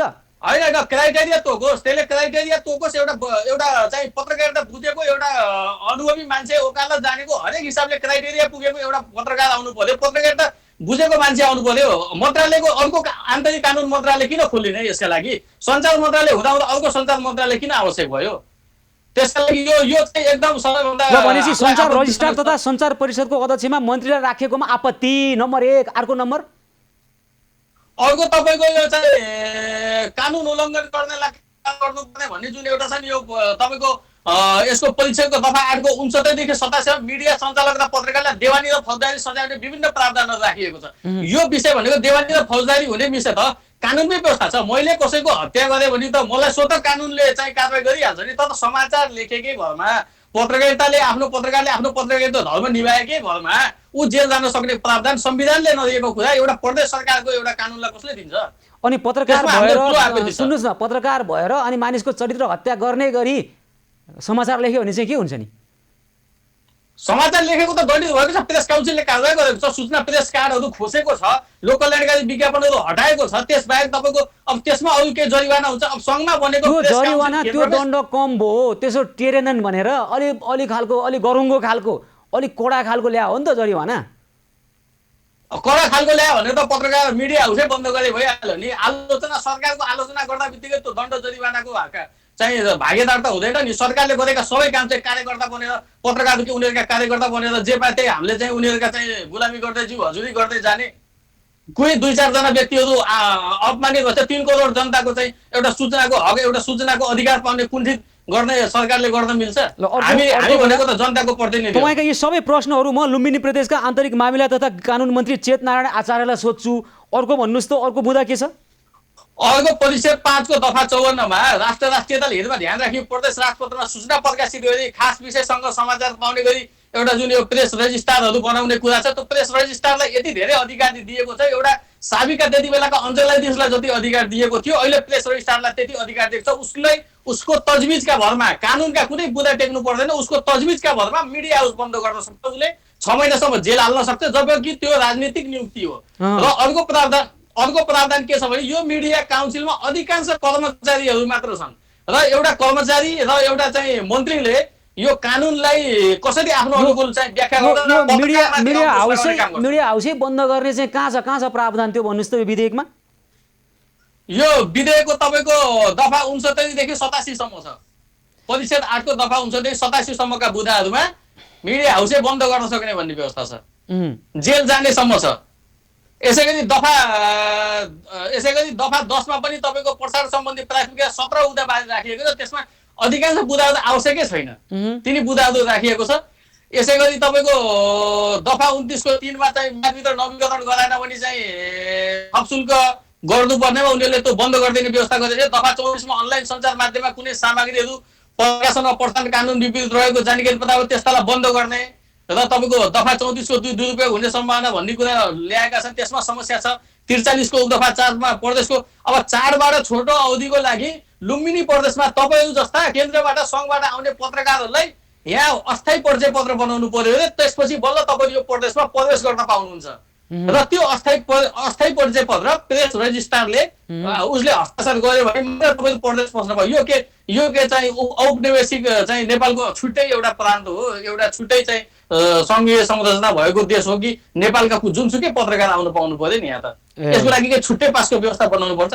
त्यस्ता पनि कानुन छ अर्को एउटा दफा के राखेको छ नि सञ्चार माध्यमले सञ्चार क्षेत्रको आफै सुरक्षा गर्नुपर्छ हामी के तेस्रो चाहिँ संसारबाट आएको हामी के हाम्रो के प्रत्येक नेपाली नागरिकको सुरक्षाको अधिकार सुरक्षाको जिम्मेवारी नेपाल सरकार लिने अनि त्यसपछि हाम्रा सञ्चार गृहको सुरक्षा नेपाल सरकारले नलिने त्यस्ता पनि कानुन बनाउन मिल्छ अनि यो कुरा सोध्नु भएन कानुन बनाउन खोज्नेहरूलाई कानुन बनाउन खोज्नेहरूले एकपटक पनि हामीसँग कुनै पनि हिसाबले आधिकारिक रूपमा नेपाल पत्रकार महासंघ लुम्बिनी प्रदेश अगाडिका साथीहरू र अहिलेसम्म भएका प्रत्येक 11वटा जिल्लाका पत्रकार साथीहरूसँग हामीले अनौपचारिक र औपचारिक छलफल गर्यौं यसमा कुनै पनि हिसाबले कुनै पनि पत्रकारसँग बसेर यो छलफल गरिएको छैन यो मस्यौदा बारेमा छलफल पनि भएको छैन एकैचोटी तपाईको एक साता अगाडि क्याबिनेटमा गयो क्याबिनेटबाट पास भएर अहिले संसदमा ड्राफ्ट भइसकेपछि हामीले त्यो बारेमा जानकारी पायौं र अलिकति हामीले जानकारीहरू लिइसकेपछि यो त हामीलाई सरासर यो लुम्बिनी प्रदेशको पत्रकारिता ध्वस्त बनाउने आज ज्ञापन पत्र बुझाउन जानु भएको थियो नि त आज म कानुन मन्त्रीलाई गएर भेट्नु भएको थियो चेतनारायण आचार्यलाई हैन मुख्यमन्त्रीलाई नि भन्नुभयो होला अनि हामीले कानुन मन्त्रीलाई पनि भेट्यौं सभामुखज्यूलाई पनि भेट्यौं र कानुन मन्त्रीसँग हाम्रो काम के माग के थियो भने यसलाई पुनर्लेखन गर्नुपर्छ यो त प्रत्येक बुँदा 10 वटै तपाईको विधेयकका 10 वटा व्यवस्था जुन छ तपाईको प्रसारण सम्बन्धी व्यवस्था पत्र पत्रिका सम्बन्धी अनलाइन सम्बन्धी सञ्चार सम्बन्धी प्रकाशन प्रसारण गर्न नहुने सम्बन्धी सञ्चार माध्यमले पालना गर्नुपर्ने विषयदेखि लिएर तपाईको सञ्चार परिषद प्रकाशन प्रसारण रोक लगाउने सञ्चार रजिस्ट्रार व्यवस्था कसुर तथा सजाय सम्बन्धी व्यवस्था यस 10 वटै व्यवस्थामा हाम्रो चाहिँ आपत्ति छ तसर्थ यसलाई पुनर्लेखन गर्नुपर्छ संशोधन पनि कति गर्ने भनेको 40-50 वटा बुँदामा हाम्रो चाहिँ समस्या छ भने प्रस्तावको संशोधन विधेयक आयो भने चाहिँ के गर्नुहुन्छ यहाँहरु यो भएन भने त हामी आन्दोलनमा चरणबद्ध आन्दोलनमा जान्छौँ हामी प्रदेश सरकारमा दर्ता भएका मिडियालाई कानुन लाग्छ त्यसो भए त हामी प्रदेश सरकारमा हामीले चाहिँ दर्तै गर्दैन मिडिया हामीले त संघमा दर्ता गर्छौँ संघको कानुन जब संघको कानुन फ्लेक्सिबल छ भने हामी प्रदेशमा चाहिँ आफू जेल जानलाई यहाँ दर्ता गर्ने 2-4 हजारको लोभमा 2-4 हजार अनुदानको लोभमा हामी जेल जाने प्रदेश सरकारका विरुद्ध प्रदेश सरकारले गरेका गलत गतिविधिका विरुद्ध या अराजक तत्त्वहरूका गलत गतिविधिका विरुद्ध मिडियाले आवाज उठाउँदा मिडिया जेल जाने 2-4 हजार अनुदानको लागि हामी जेल जानु भन्दा हामी संघमा दर्ता गर्छौँ स्थानीय सरकारमा दर्ता गर्छौँ प्रदेश सरकारमा दर्तै नगरिसकेपछि उनीहरूसँग उनका कानुन बाजिने कुरै भएन तर सुन्नुस् त पत्रकारिताको नाममा पार्टीकारिता गर्ने हैन दलका नेताहरूलाई गएर भित्रभित्र दाइ हजुर भन्ने अनि बाहिर आएर ढुलाइ गर्ने कुरा गर्ने पत्रकारहरू पनि छन् नि उहाँहरूलाई चाहिँ के भन्नुहुन्छ उहाँहरूले नै दिएको गाइडलाइन अनुसार बनेको ड्राफ्ट हो यो आज उहाँहरू सरकारमा हुनु होला उहाँहरूले आज हामीलाई लट्ठी लगाउनु होला पत्रकार ल सुन्नुस् त बसन्तजी समय छोटो छ यो हदसम्म तपाईले जुन कुरा बुँदाहरू यहाँ भन्नुभयो प्रावधानहरू यो हदसम्म हेपेर कुरै नबुझे जस्तो पत्रकारितालाई कम आँकेर जसरी विधेयक आयो नि उसै आएको छैन तपाईँ हाम्रो चरित्रको कारणले आछ ठुला नेतालाई जिउ हजुरी गर्ने सिधा कुरा भन्ने नसक्ने चाकरी गर्ने स्टुडियोमा बोलाएर चाकरी गराएर खुसी बनाएर पठाउने जनताको प्रश्न सोध्ने हिम्मत नबटोलिकन पत्रकारितामा आउने कारणले गर्दा यो भएको छ। मुख्य समस्या त्यतातिर छ। मुख्य समस्या यस्ता विधेयकहरूले नेपालको पत्रकारितालाई छेक्न सक्दैन। नेपालको पत्रकारिताभित्रकै त्यो किरा छ नि, ती किरा, त्यो विकृत पक्षले चाहिँ नेपालको पत्रकारितालाई कहिले पनि सशक्त हुन दिँदैन। समस्या त्यतातिर छ। तपाईँ त अब लुम्बिनीको प्रदेशको अब तपाईँ त नेतै हुनुहुन्छ, हाम्रो सबै पत्रकारहरूको नेताज्यू। यसमा चाहिँ बढी ध्यान दिउँ। यस्ता कोही नेता कोही मन्त्रीले यस्ता ल्याउने विधेयकले नेपालको पत्रकारितालाई कहिले पनि कमजोर बनाउन सक्दैन। लेखेर राखे हुन्छ। नेपालको पत्रकारिता नेपालका पत्रकारहरूले नै कमजोर बनाइरहेका छन्। अवश्य पनि तपाईँले भने पूजा गर्ने, शक्तिको पूजा गर्ने, ठाडो शिर गरेर बोल्न नसक्ने, बोल्यो भने अशिष्ट हुने रे, ल ठाडो शिर गरेर नेतालाई प्रश्न सोध्यो भने संसारमा कहीँ हुन्छ यस्तो पनि। यतातिर चाहिँ बढी ध्यान दिउँ। यस्ता विधेयक त केही पनि होइनन्। हजुर, आज केही मिडिया काउन्सिल बनाएर त्यहाँभित्र छिरेर केही पारिश्रमिक पाउने र प्रदेश रजिस्ट्रार बन्ने लोभमा बनाइएका केही साथीहरूले ड्राफ्ट गरेर यो चाहिँ प्रदेश सरकारलाई दिएको ड्राफ्ट हो। आज हामी बाहिर छौँ, केही समस्या होला, ठिकै छ, उहाँहरूसँग नजिक, उहाँसँग विचार मिल्ने, उहाँहरूसँग आस्था मिल्ने केही साथीहरू चाहिँ उहाँहरूसँग पहुँच भएका साथीहरू केही सरकारमा हुनुहोला। तर भोलिका दिनमा यो सत्ता, यो सङ्गठन, यो नेतृत्व सधैँ एकनासको रहँदैन। भोलि अरूको पनि चाहिँ अवस्था आइसकेपछि उहाँहरूलाई नै यो समस्या हो। जो आए पनि सत्तामा आउनेहरूको उस्तै छ चरित्र। जो आए पनि केही फरक पर्दैन। अहिले ठुला लोकतन्त्रवादी भन्ने र म प्रेसको मैत्री हुँ भन्नेहरूसँग हिजो हामी लडिरहेका थियौँ। मिडिया काउन्सिल विधेयक आउँदा तपाईँ हामी समय लड्दाखेरि एकै ठाउँमा थिए सबैजना। अहिले ठुला कुरा कसैले गर्नु पर्दैन। चरित्र सबैको बुझिएको छ। तर यसो भन्दैमा हामी कसैप्रति पूर्वाग्रही छैनौँ। नेपालको प्रेस मर्यादित भयो भने, नेपालको प्रेस सशक्त भयो भने नेपाली जनताको दुःख निवारण हुन्छ। जहाँ प्रेस स्वतन्त्र छ त्यहाँ मान्छे भोकले मर्दैन। यो अन्तर्राष्ट्रिय रूपमा स्थापित मान्यता हो। जहाँ स्वतन्त्र प्रेस छ त्यहाँ भोकमरीले मान्छे मरेको छैन। त्यसकारण यो विषयमा अलिकता पछि पनि हामी कुराकानी गर्छौँ। वसन्त गिरीजी, केही समय पछाडि तपाईँका यी प्रश्नहरू हामी लुम्बिनी प्रदेशका आन्तरिक मामिला तथा कानुन मन्त्री चेतनारायण आचार्य जसले विधेयक ल्याउनु भएको हो नि, उहाँलाई सोध्छौँ। अहिलेलाई यहाँलाई धेरै धेरै धन्यवाद। धन्यवाद। धेरै धन्यवाद छ। नेपाल पत्रकार महासङ्घ लुम्बिनी प्रदेश समितिका अध्यक्ष वसन्त गिरी।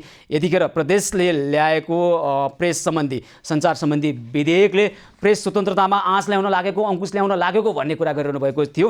र यस सम्बन्धमा हामी लुम्बिनी प्रदेशकै आन्तरिक मामिला तथा कानुन मन्त्री चेतनारायण आचार्यलाई उहाँले राखेका प्रश्नहरू सोध्नेछौँ। एभ न्युज पहल निरन्तर जारी रहनेछ। हामीसँगै रहनुहोला।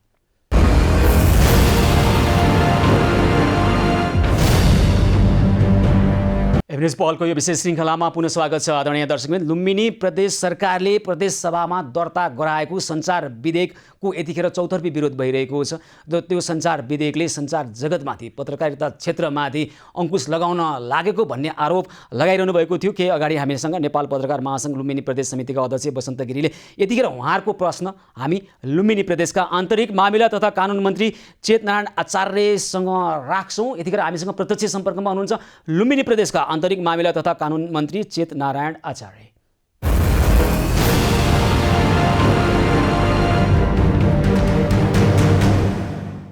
मन्त्रीज्यू नमस्कार, कार्यक्रम स्वागत छ यहाँलाई। हजुर नमस्कार। ल, केही समय अगाडि हामीले प्रत्यक्ष तपाईँ जस्तै गरी नेपाल पत्रकार महासङ्घ लुम्बिनी प्रदेश समितिका अध्यक्ष वसन्त गिरीसँग जोडिएर कुराकानी गर्दै थियौँ। तपाईँहरूले ल्याएको सञ्चार विधेयक जुन अहिले लुम्बिनी प्रदेशको प्रदेश सभामा दर्ता भएको छ, यो विधेयकलाई यसरी ध्यारी च्यातेर रद्दीको टोकरीमा फाले पनि हुने खालको छ भन्ने खालको उहाँको कुरा थियो। के हो यथार्थ?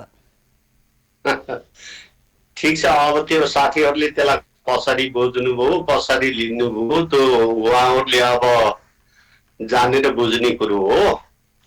अब उहाँहरू आज म कहाँ ज्ञापन पत्र लिएर पनि आउनु भएको थियो। बसेर हामी पत्रकार साथीहरूसित बसेर छलफल पनि गऱ्यौँ र छलफल गरेर हामी अब थुप्रै कुराहरू गरेका छौँ र कतिपय कुराहरू मैले उहाँहरूसित अब हाम्रो प्रदेशको आन्तरिक मन्त्रालयको तर्फबाट पनि मैले धेरै कुराहरू उहाँहरूसित राखिसकेको छु।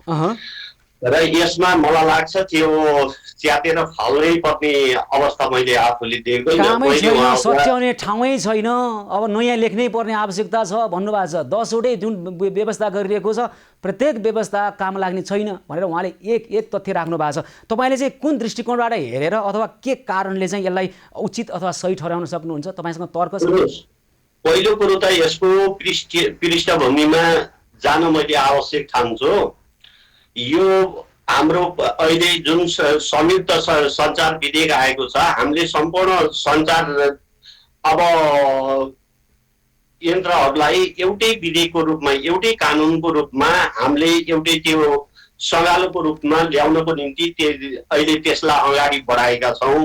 र यो ल्याउनुभन्दा पूर्व अब विशेष गरेर मन्त्रालयको तर्फबाट सरकारवाला साथीहरूसित औपचारिक अनौपचारिक ढङ्गले अब त्यो बहस छलफलहरू यो सल्लाह गरेर पत्रकारहरूसँग सल्लाह गरेर ल्याउनु भयो हुने गरेका छन्। मैले तपाईसित भन्दैछु यसको पृष्ठभूमिको बारेमा मैले तपाईसित अलिकति कुराहरू नबुझेको कुरो चाहिँ पत्रकारहरूसँगै सल्लाह गरेर ल्याउनु भयो यो विधेयक मन्त्रीज्यू। एकदम म कुरा गर्दैछु तपाईसित। अब यो पहिला 2076 सालदेखि यो अगाडि आएको विधेयक हो र यसमा 2076 साल फागुन महिनामा सिद्धार्थ कटेजमा सरकारवाला अब साथीहरूलाई राखेर तत्कालीन मन्त्री र अनि पछि गएर मन्त्रालयका कर्मचारी मित्रहरू बीचमा बसेर बहस छलफल भएको छ। र 2077 साल श्रावण महिनामा पनि अनि पछि गएर मन्त्रीजी प्रावधानतिर जाउँ न बढी। कुन कटेजमा कहाँ बसेर छलफल गर्नुभयो भन्दा नि के आयो परिणाम भन्ने महत्त्वपूर्ण हुन्छ। तपाईँहरूले सञ्चार रजिस्ट्रार तथा सञ्चार परिषदको जुन संरचना बनाउनु भएको छ, गठन गर्नुभएको छ, प्रस्ताव गर्नुभएको छ, अध्यक्षमा मन्त्रीलाई राखिएको छ, सदस्यमा भनेको मन्त्रालयका सचिवज्यूहरूलाई राख्नुभएको छ। यस्तो पनि हुन्छ? यता सुन्नुहोस्, अब के राखिएको छ, कसो राखिएको छ, ती विषय वस्तुहरूलाई हामी बसेर छलफल गरेर कतिपय विषय वस्तुहरू जो कुराहरू आइराखेका छन् ती कुराहरू अहिले यो कानुन भनेको अब त्यो विधेयक भनेको संसदमा गएको छ र त्यो संसदबाट समितिमा जान्छ र समितिमा गएर त्यहाँ बहस छलफल हुन्छ। त्यहाँ हाम्रा मान्य सांसदहरूले छलफल गर्नुहुन्छ। त्यहाँ अब जे कुराहरू उहाँहरूलाई लागेका छन् पत्रकार महासंघलाई संसदमा त सांसदज्यूहरूले छलफल गर्नुहुन्छ। यो विधेयक निर्माण गर्दै गर्दा सरकारवाला पक्षलाई चाहिँ छलफलमा ल्याउनु पर्दैन थियो भन्ने एउटा प्रश्न हो। मेरो अर्को प्रश्न चाहिँ यो म आफू मन्त्री बन्न भन्दा पूर्वको अब तत्कालीन मन्त्रीले पटक पटक सरकारवालाहरूलाई राखेर छलफल गरेर त्यो निष्कर्षमा पुगेर उहाँले यो विधेयक उहाँले चैत्र 27 गतेका दिन क्याबिनेटबाट उहाँले पास गराउनु भएको। हजुर, त्यो पास भएको विधेयक सदन सञ्चालन भइसकेपछि मैले त्यसलाई एउटा आफू अभिचिन्न उत्तराधिकारी भएको हिसाबले मैले त्यो विधेयक सदनमा पेश गरेको छु। र मैले साथीहरूसित मैले के भनेको छु भने यदि सङ्घीय कानुनसित बाजिने गरी कुनै कुराहरू आएका छन् भने तपाईँ हामी संसदीय समितिकै बैठकमा बसेर हामी त्यसलाई छलफल गरेर त्यो सङ्घीय कानुन भन्दा पृथक ढङ्गले आएका कुराहरू छन् भने त्यसलाई प्रदेश सरकारको तर्फबाट त्यसलाई हटाउनको निम्ति म आफू तयार छु भनेर उहाँहरूलाई भनिराखेको छु। यसलाई चेत्न पर्ने, अब यसलाई मान्दैनौ भन्नु पर्ने मैले अवस्था देख्दैन। ल ठिक छ, तपाईँले अब यदि यहाँ गल्ती कमी कमजोरी छ, मूल कानुनसम्म संविधानसँग बाजिएको छ भने तपाईँहरू सच्याउन तयार होइन त? बिल्कुल बिल्कुल। यसमा म आफू पनि म मिडिया मैत्री मान्छे नै हुँ र मैले जहिले पनि मिडिया भनेको यो मुलुक अब हाम्रो यो देशको चौथो अङ्ग हो। यसमा ठिक छ,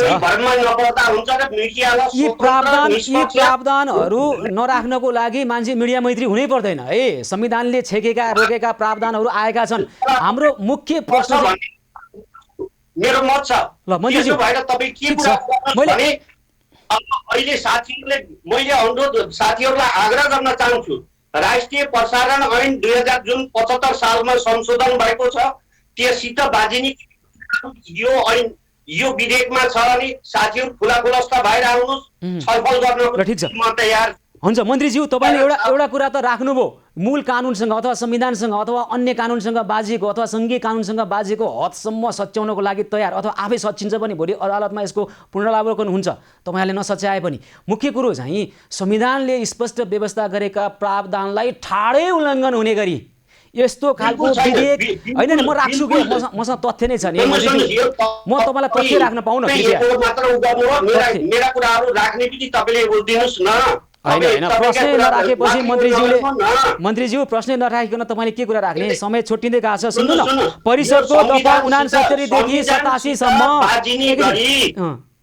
संविधानसित बाजिने खालका कुराहरू छन् भने पनि के छन् तपाईँहरू फेरिस्टमा तपाईँहरू आउनुहोस्।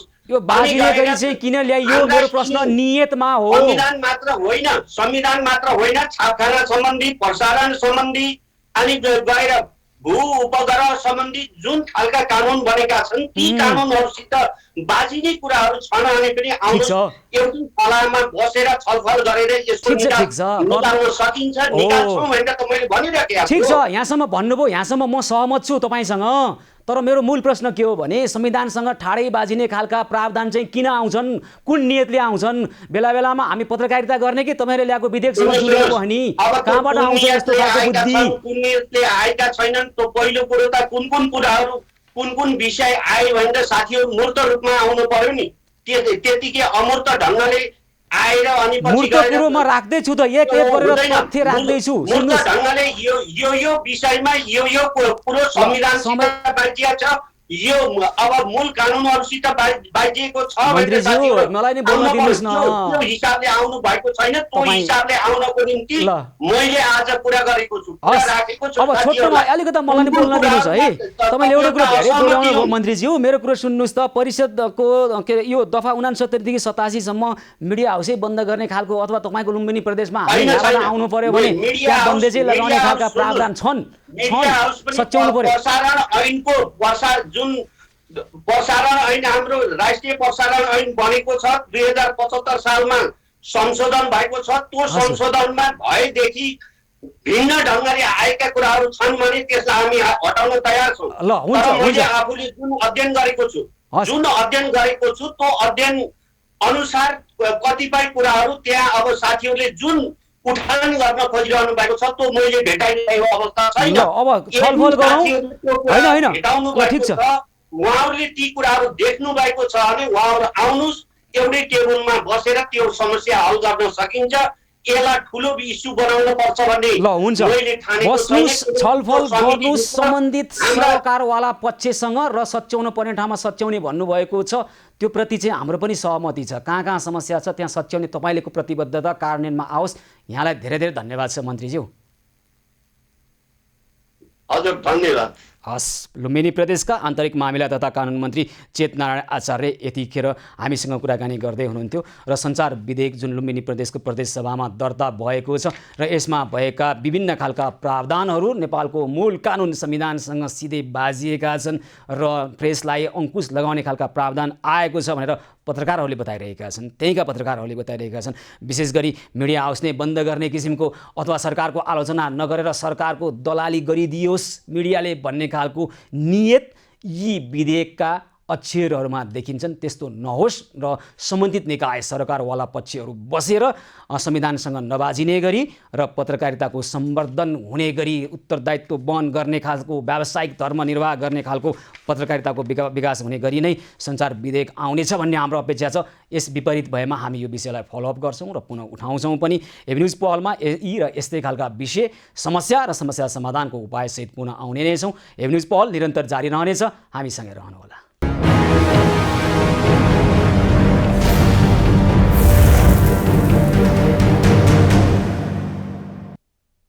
एबी न्युज पहलको यो विशेष श्रृङ्खलामा पुनः स्वागत छ आदरणीय दर्शकवृन्द। सिन्धुपाल्चोकको मेलम्ची बजारमा आएको बाढीका कारणले र त्योभन्दा माथि हेलम्बुमा आएको बाढीको कारणले थुप्रै मानिसहरू अहिले विस्थापित भएका छन्। उहाँहरूलाई अहिले ठाउँ ठाउँबाट सहयोग जुट्ने क्रम, राहत जुट्ने क्रम जारी छ। तर त्यो बिचमा रहेका थुप्रै गाउँहरूमा थुप्रै घर परिवारहरूले गुनासो पनि गरेका छन्। मेलम्ची बजारदेखि 13 किलोमिटर माथि रहेको एक स्थानमा त्यहाँका स्थानीयहरूले हामीलाई टेलिफोन गरिरहनु भएको छ। त्यहाँ अहिले अहिले कस्तो अवस्था छ? आज दिउँसो पनि त्यहाँ बाढी आएको थियो, खेतहरू बारीहरू कटान गरिरहेको अवस्था छ। घर छेउमा निकै नजिक घर छेउमा बाढी आएका कारणले गर्दाखेरि, खोला त्यतातर्फ आएका कारणले गर्दाखेरि मानिसहरू नजिकको विद्यालयमा गएर बसिरहेका छन्, आफ्नो घरमा बसिरहेका छैनन्, घरका सामग्रीहरू झिकिरहेका छन् र त्यहाँ एक खालको त्रासको वातावरण छ। खासै सहयोग पुग्न सकेको पनि छैन, साथ समर्थन पुग्न सकेको पनि छैन। उहाँहरूलाई दुःख पर्दा केही विशेष क्षेत्रमा मात्रै राहत पुग्यो, केही विशेष क्षेत्रमा मात्रै सहयोग पुग्यो, तर त्यो ठाउँमा पुग्न सकेन भन्ने खालका कुराहरू पनि आइरहेका छन्। हामी यतिखेर केही समय पछाडि मेलम्ची बजारबाट 13 किलोमिटर माथि रहेको एउटा गाउँतर्फ जान चाहन्छौँ, जुन गाउँमा थुप्रै त्यहाँ रहनुभएका गाउँलेहरू अहिले विस्थापित भएर बाढी निकै नजिक आएको छ। घर कुन बेला बगाउने हो थाहा छैन, खेतहरू बगाइसकेको अवस्था छ। त्यसकारण बचाउन सक्ने कुराहरू घरबाट झिकेर नजिकको अलि माथि डाँडामा रहेको विद्यालयमा गएर बसिरहनु भएको छ। उहाँहरूको अवस्थाको जानकारी लिन कोही आएको छैन, अथवा सहयोग आइरहेको छैन, अथवा साथ टेवा भइरहेको छैन भन्ने उहाँहरूको गुनासो छ। हामी त्यहाँको अहिलेको वास्तविक अवस्था के रहेछ भन्ने विषयमा केही समय पछाडि कुराकानी गर्छौँ। दृश्यमा उहाँहरूले पठाउनु भएको यो दृश्य हामी देखिरहेका छौँ।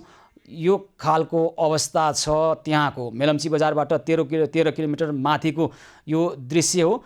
यहीबाट नदी बग्दै मेलम्ची बजारसम्म आएर दर्जनौँ घरमा क्षति पुर्याएको थियो र यहाँ ठुलो मात्रामा खेतहरू कटान गरेको अवस्था छ। र दर्शकबिन यसरी ठाउँबाट मेलम्ची बजार अथवा त्यस वरपरका ठाउँमा त्यहाँका स्थानीयहरू प्रताडित भएका छन्। सबैलाई समयमै सहयोग नपुगेको हुनसक्छ। कृपया त्यस्तो अवस्था यहाँहरू देख्नुहुन्छ भने अथवा तपाईँहरूको त्यस्तो कुनै गुनासो छ भने हामीलाई तपाईँले SMS गर्न सक्नुहुन्छ, हामीलाई टेलिफोन गर्न सक्नुहुन्छ। तपाईँहरूको अवस्था बुझेर हामी तपाईँलाई सहयोग ल्याउनका निमित्त अथवा तपाईँहरूका गुनासो सुनेर गुनासो सम्बोधन गर्नका निमित्त हामी पहल गरिरहेका छौँ। यतिखेर हामीसँग त्यहाँका एकजना स्थानीय गङ्गानाथ भण्डारी टेलिफोन सम्पर्कमा आउन लाग्नुभएको छ अथवा आउने प्रयास भइरहेको छ। उहाँको अहिले चाहिँ टेलिफोन लागिरहेको छैन, सम्पर्क भइरहेको छैन। अघि हामीलाई उहाँले गुनासो टिपाउनु भएको थियो। र दर्शकबिन अब भने हामी सुनसरीतर्फ जान चाहिरहेका छौँ। सुनसरीको इनरवा नगरपालिका वडा नम्बर 7 का 15 घर मुसहर परिवार अहिले खाद्यान्न अभावको समस्या भोगिरहेको खबर हाम्रा त्यहाँ रहनुभएका एकजना सहयोगी हात रिजे रजकले जनाउनु भएको छ। इनरवा नगरपालिका सुनसरीको इनरवा नगरपालिका वडा नम्बर 7 को मुसहर परिवारमा भएको यो समस्याको उहाँले जानकारी गराउनु भएको छ। हामी यो समस्याको वास्तविकता बुझ्ने प्रयास गर्छौँ र समस्या समाधानको निमित्त पहल सुरु गर्छौँ। त्यहाँ मुसहर परिवारलाई के कस्तो अप्ठ्यारो छ भन्ने विषयमा कुराकानी गर्नका निमित्त त्यहीँ रहनुभएका यतिखेर हाम्रा त्यहाँ रहेर यस अगाडिको कोरोना सङ्क्रमणको बेलामा पनि निकै प्रभावकारी ढङ्गबाट सहयोग गर्नुभएका सहयोगी हात रिजे रजक हामीसँग प्रत्यक्ष सम्पर्कमा हुनुहुन्छ। हजुर रिजेजी, के छ अहिले तपाईँले जुन खालको समस्या हामीलाई सम्प्रेषण गर्नुभएको थियो, त्यहाँ समस्या देखाउनु भएको छ। सुनसरीको इनरवा नगरपालिका वडा नम्बर 7 को 15 घर मुसहर परिवारलाई खाद्यान्न अभाव भएको भन्ने कुरा गर्नुभएको छ। अहिलेको अवस्था के छ? नमस्कार। हैन हजुर नमस्कार। यो इनरवा नगरपालिका वार्ड नम्बर 7 को मुसहर परिवारलाई नि लास्टै गाह्रो छ। यिनीहरूलाई भोकै छ। आज यिनीहरू पानी परिरहेको छ हैन। अनि घर घरमा पानी पनि छिरिएको छ, माथिबाट घर घर भत्किएको छ। परालको खानावाला घर हैन, खानालाई त एकदम गाह्रो छ यिनीहरूलाई। अब हामीले त सक्दो धेरै सहयोग गरिसक्यो हैन।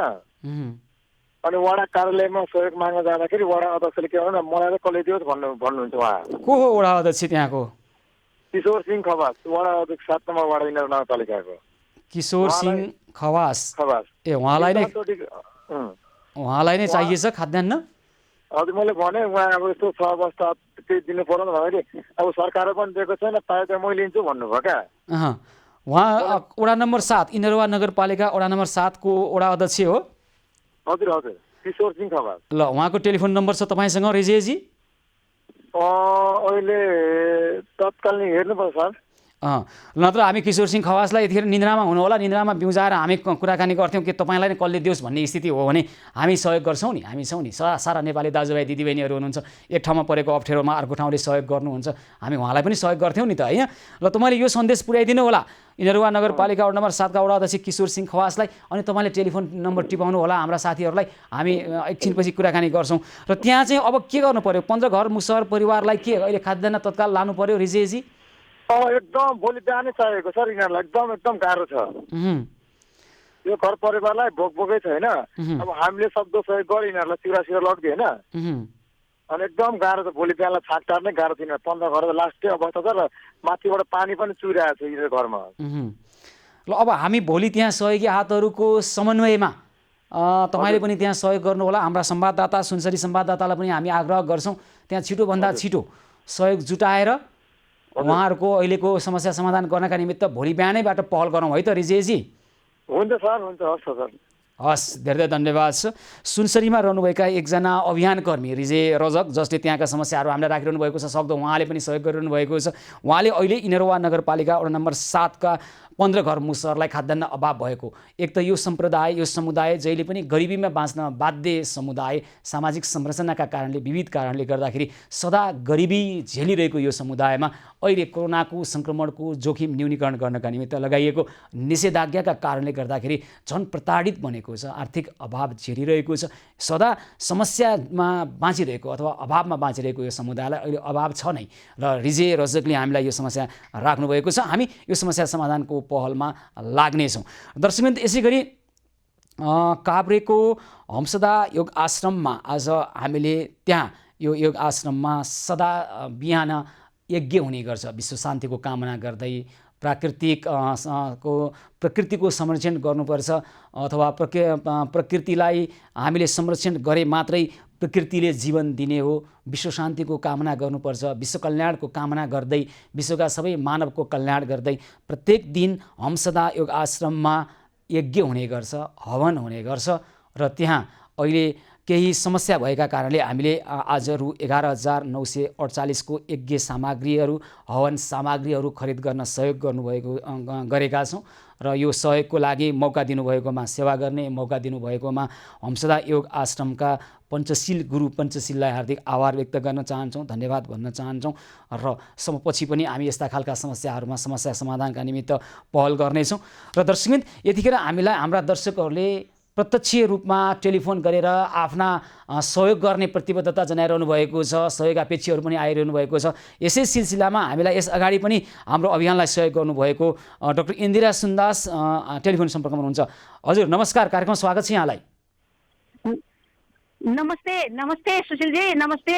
नमस्कार हजुरलाई के छ हालखबर? हजुर नमस्ते, म डाक्टर इन्दिरा सुन्दास, कुलेश्वर आवास क्षेत्र वडा नम्बर 14 निवासी। हजुर, अहिलेको कोरोना महामारीको यो आतंकमा हामी तड्पिरहेको बेलामा यो दैविक प्रकोपले यो बाढी पीडितले झनै यो धनको क्षति गरेको छ। यो चाहिँ धेरै नै दुःख लाग्दो कुरा हो, किन मानव भएर जन्म लिएपछि, यो धरतीमा जन्म लिएपछि पीडितहरूलाई केही न केही सहयोग गर्नु चाहिँ हाम्रो कर्तव्य हो। त्यसैले म चाहिँ पीडितहरूलाई सहयोग गरेर पुण्य कमाउँ भन्ने सोच राख्ने हो। अनि त्यही सोचले गरेर म पनि केही सहयोग गर्न चाहन्छु। तपाईँहरूको एबी न्युज पहलले जुन सहयोग गरेको छ, यो सहयोगलाई म पनि सहयोग गर्न चाहन्छु। म चाहिँ मेरी स्वर्गीय आमा विष्णुमाया सुन्दासको नाममा म रु 40,000 सहयोग गर्न चाहन्छु। अनि यो सहयोगले तपाईँहरूले एबी न्युज पहलले जुन सहयोग गरेको छ, यो सहयोगले चाहिँ सबैजनाको समस्या समाधान होला भन्ने म आशा राख्दछु। अनि योभन्दा पहिला पनि एबी न्युज भन्दा बाहिर पनि मैले सहारा सामाजिक सेवा कलङ्कीलाई मैले 5,000 रुपियाँ सरोज भट्टराई भन्ने भाइलाई दिएको थिएँ। उहाँहरूले चाहिँ बाटोमा भएका मान्छेहरूलाई खाना खुवाएको भन्नुभएको थियो। ल तपाईँहरूलाई यो म सहयोग गर्दैछु। यो सहयोगले तपाईँहरूले मैले गरेको सहयोग पुर्याएर तपाईँहरूले जुन कार्य गर्नुभएको छ यसको चाहिँ धेरै सराहनीय छ। र एबी न्युजको सम्पूर्ण टिमलाई म धेरै धेरै धन्यवाद दिन चाहन्छु।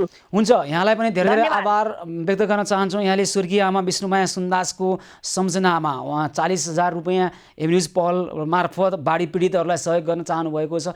तपाईँले दिनुभएको यो रकम हामी बाढी पीडित कहाँ पुर्याउनेछौँ, उहाँहरूलाई सहयोग गर्नेछौँ। विशेष गरी सिन्धुपाल्चोकमा आएको बाढीका कारणले हामी हिजो त्यहाँ पुगेका पनि थियौँ। अब थप त्यस्ता क्षति भएका ठाउँमा हुन त यस्तो खालको घटना नघटोस् हाम्रो शुभेच्छा, तर जहाँ यस्ता खालका घटनाहरू देखिन्छन् हामी एबी न्युज पहल त्यहाँ पुग्नेछौँ, सक्दो सहयोग गर्नेछौँ। यसका निमित्त यहाँहरू जस्ता व्यक्तिहरूले गर्नुभएको सहयोगका निमित्त हामी हार्दिक आभार र कृतज्ञता व्यक्त गर्छौँ। डाक्टर इन्दिरा सुन्दासजी,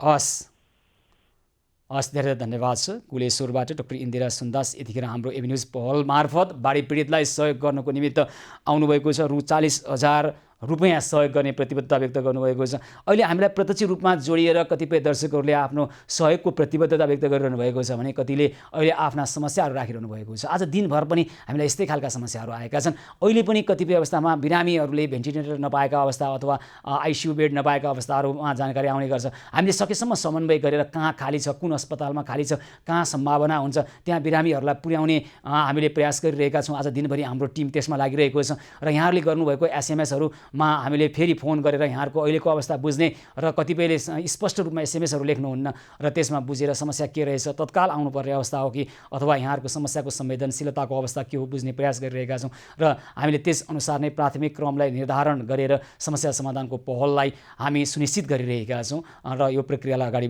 बढाइरहेका छौँ। र दर्शकवृन्द, यसै गरी अहिले हामी केही समय पछाडि मेलम्ची बजारको 13 किलोमिटर माथि रहेको एउटा गाउँमा जाने प्रयास गरिरहेका छौँ भने यतिखेर दर्शकहरूले टेलिफोन गरिरहनु भएको छ। यतिखेर एकजना दर्शक हुनुहुन्छ हाम्रो टेलिफोन सम्पर्कमा। हजुर नमस्कार। हजुर नमस्कार। ल, यहाँको शुभ नाम, कहाँबाट होला? हजुर म सानो हजुर गौशाला सिंहस्थान 8 नम्बरबाट। सानो के भन्नुभयो?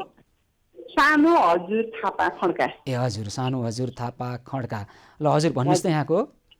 हजुर त्यही मैले के बाढी पीडितलाई नि अलिकति सहयोग गरौँ भनेर। ए हजुर, हुन्छ, एकदम धन्यवाद छ। कति सहयोग गर्न चाहनुहुन्छ? हजुर म हाम्रो परिवारबाट चाहिँ 10,500 होइन। हजुर। मेरो आमाले चाहिँ नि उहाँको तर्फबाट 4,500 भन्नुभएको छ। हजुर। 15,000 जम्मा।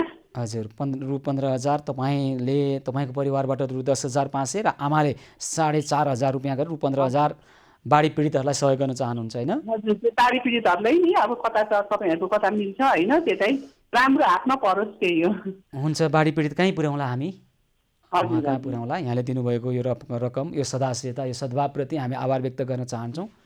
हुन्छ, धेरै धेरै धन्यवाद छ। गौशालाबाट सानो हजार थापा खड्का, उहाँले बाढी पीडितको लागि उहाँले 10,500 रुपियाँ र आमाले 4,500 गरेर रु 15,000 सहयोग गर्ने प्रतिबद्धता जनाउनु भएको छ। यहाँले दिनुभएको यो रकम हामी बाढी पीडित कहाँ पुर्याउनेछौँ। र यतिखेर अर्का दर्शक टेलिफोन सम्पर्कमा आइसक्नु भएको छ। बाङ्गे मुडाबाट मोहम्मद चाँद टेलिफोन सम्पर्कमा हुनुहुन्छ। हजुर। हजुर दाइ नमस्कार। नमस्ते दाइ। ल भन्नुहोस् त यहाँको कुरा के छ? मेरो समस्या यो छ कि अब 6 जना घरमा छ होइन। अब 2 महिना लकडाउन भइसक्यो। अब जति पैसा थियो सबै सक्यो। खानालाई पनि अप्ठ्यारो, सब्जीहरू किन्दा यताउता सबै गाह्रो भइरहेछ। के काम गर्नुहुन्थ्यो यहाँले पहिला? म सिलाइको काम गर्छु दाइ। ए कतिजना हुनुहुन्छ घरमा? घरमा 6 जना छ। साना साना बालबालिका कोही हुनुहुन्छ? साना बालबालिका 1 वर्षभन्दा कम? 2 जना छ। 1 वर्षभन्दा कमका 2 जना? हजुर, 1 वर्षको 1 जना छ अनि 3 वर्षको 1 जना। ल, 1 वर्षको नानीले के खानुहुन्छ उहाँले? उहाँले त्यही त्यो लिटोहरू अनि त्यो सेरेल्याक्सहरू खुवाउनु भएन? लिटो खुवाउनुहोस्। लिटो छ त घरमा? लिटो छैन दाइ। लिटोको पिठो छैन? छैन। ल हुन्छ, हाम्रा सहयोगी हातलाई भोलि भन्नु होला है, लिटोको पिठो पनि चाहिएको छ भनेर। अब थुप्रै एकैचोटि आउँदाखेरि कहिलेकाहीँ छुटेको हुनसक्छ। हुन्छ, हामी तपाईँको घरमा भोलि खाद्यान्न लिएर आउँछौँ है त। ओके दाइ, थ्याङ्क यू। हस्, धेरै धेरै धन्यवाद छ। बाङ्गेमुडाबाट सिलाइको काम गर्ने मोहम्मद चाँद, उहाँको घरमा भोलि खाद्यान्न पुग्नेछ। यतिखेर सानेपाबाट मुस्कान धानुक हुनुहुन्छ टेलिफोन सम्पर्कमा। हजुर नमस्कार। हजुर नमस्ते। ल, कार्यक्रममा स्वागत छ। भन्नुहोस् त यहाँको कुरा के छ? हजुर, हामीलाई खाद्यान्नको अभाव भएको छ। हामी 6 जना परिवार छौँ, 5 जना परिवार छौँ हामी। एउटा बच्चा छ सानो। मैले बच्चा बोलेको सुनिरहेको छु पृष्ठभूमिमा। कति वर्षको हो? बच्चा चाहिँ 2 वर्षको छ। बोल्न सक्नुहुन्छ? दिनुहोस् त एकचोटि। सौगात बोल्दै त राजा, अङ्कल भन्दै त। यहाँको नाम के हो? सौगात धानुक भन्दै। सौगात धानुक। अनि के खानुभयो यहाँले आज बेलुका? मैले भात खाएको भन। ल, सौगात धानुकलाई के खान मन छ? हामी भोलि लिएर आउँछौँ। रोटी भन, चामल लिएर आइनुहोस् भन। ल, चामल लिएर आउँछौँ। अरू के खाने मन छ सौगातलाई? के खाने मन छ रे?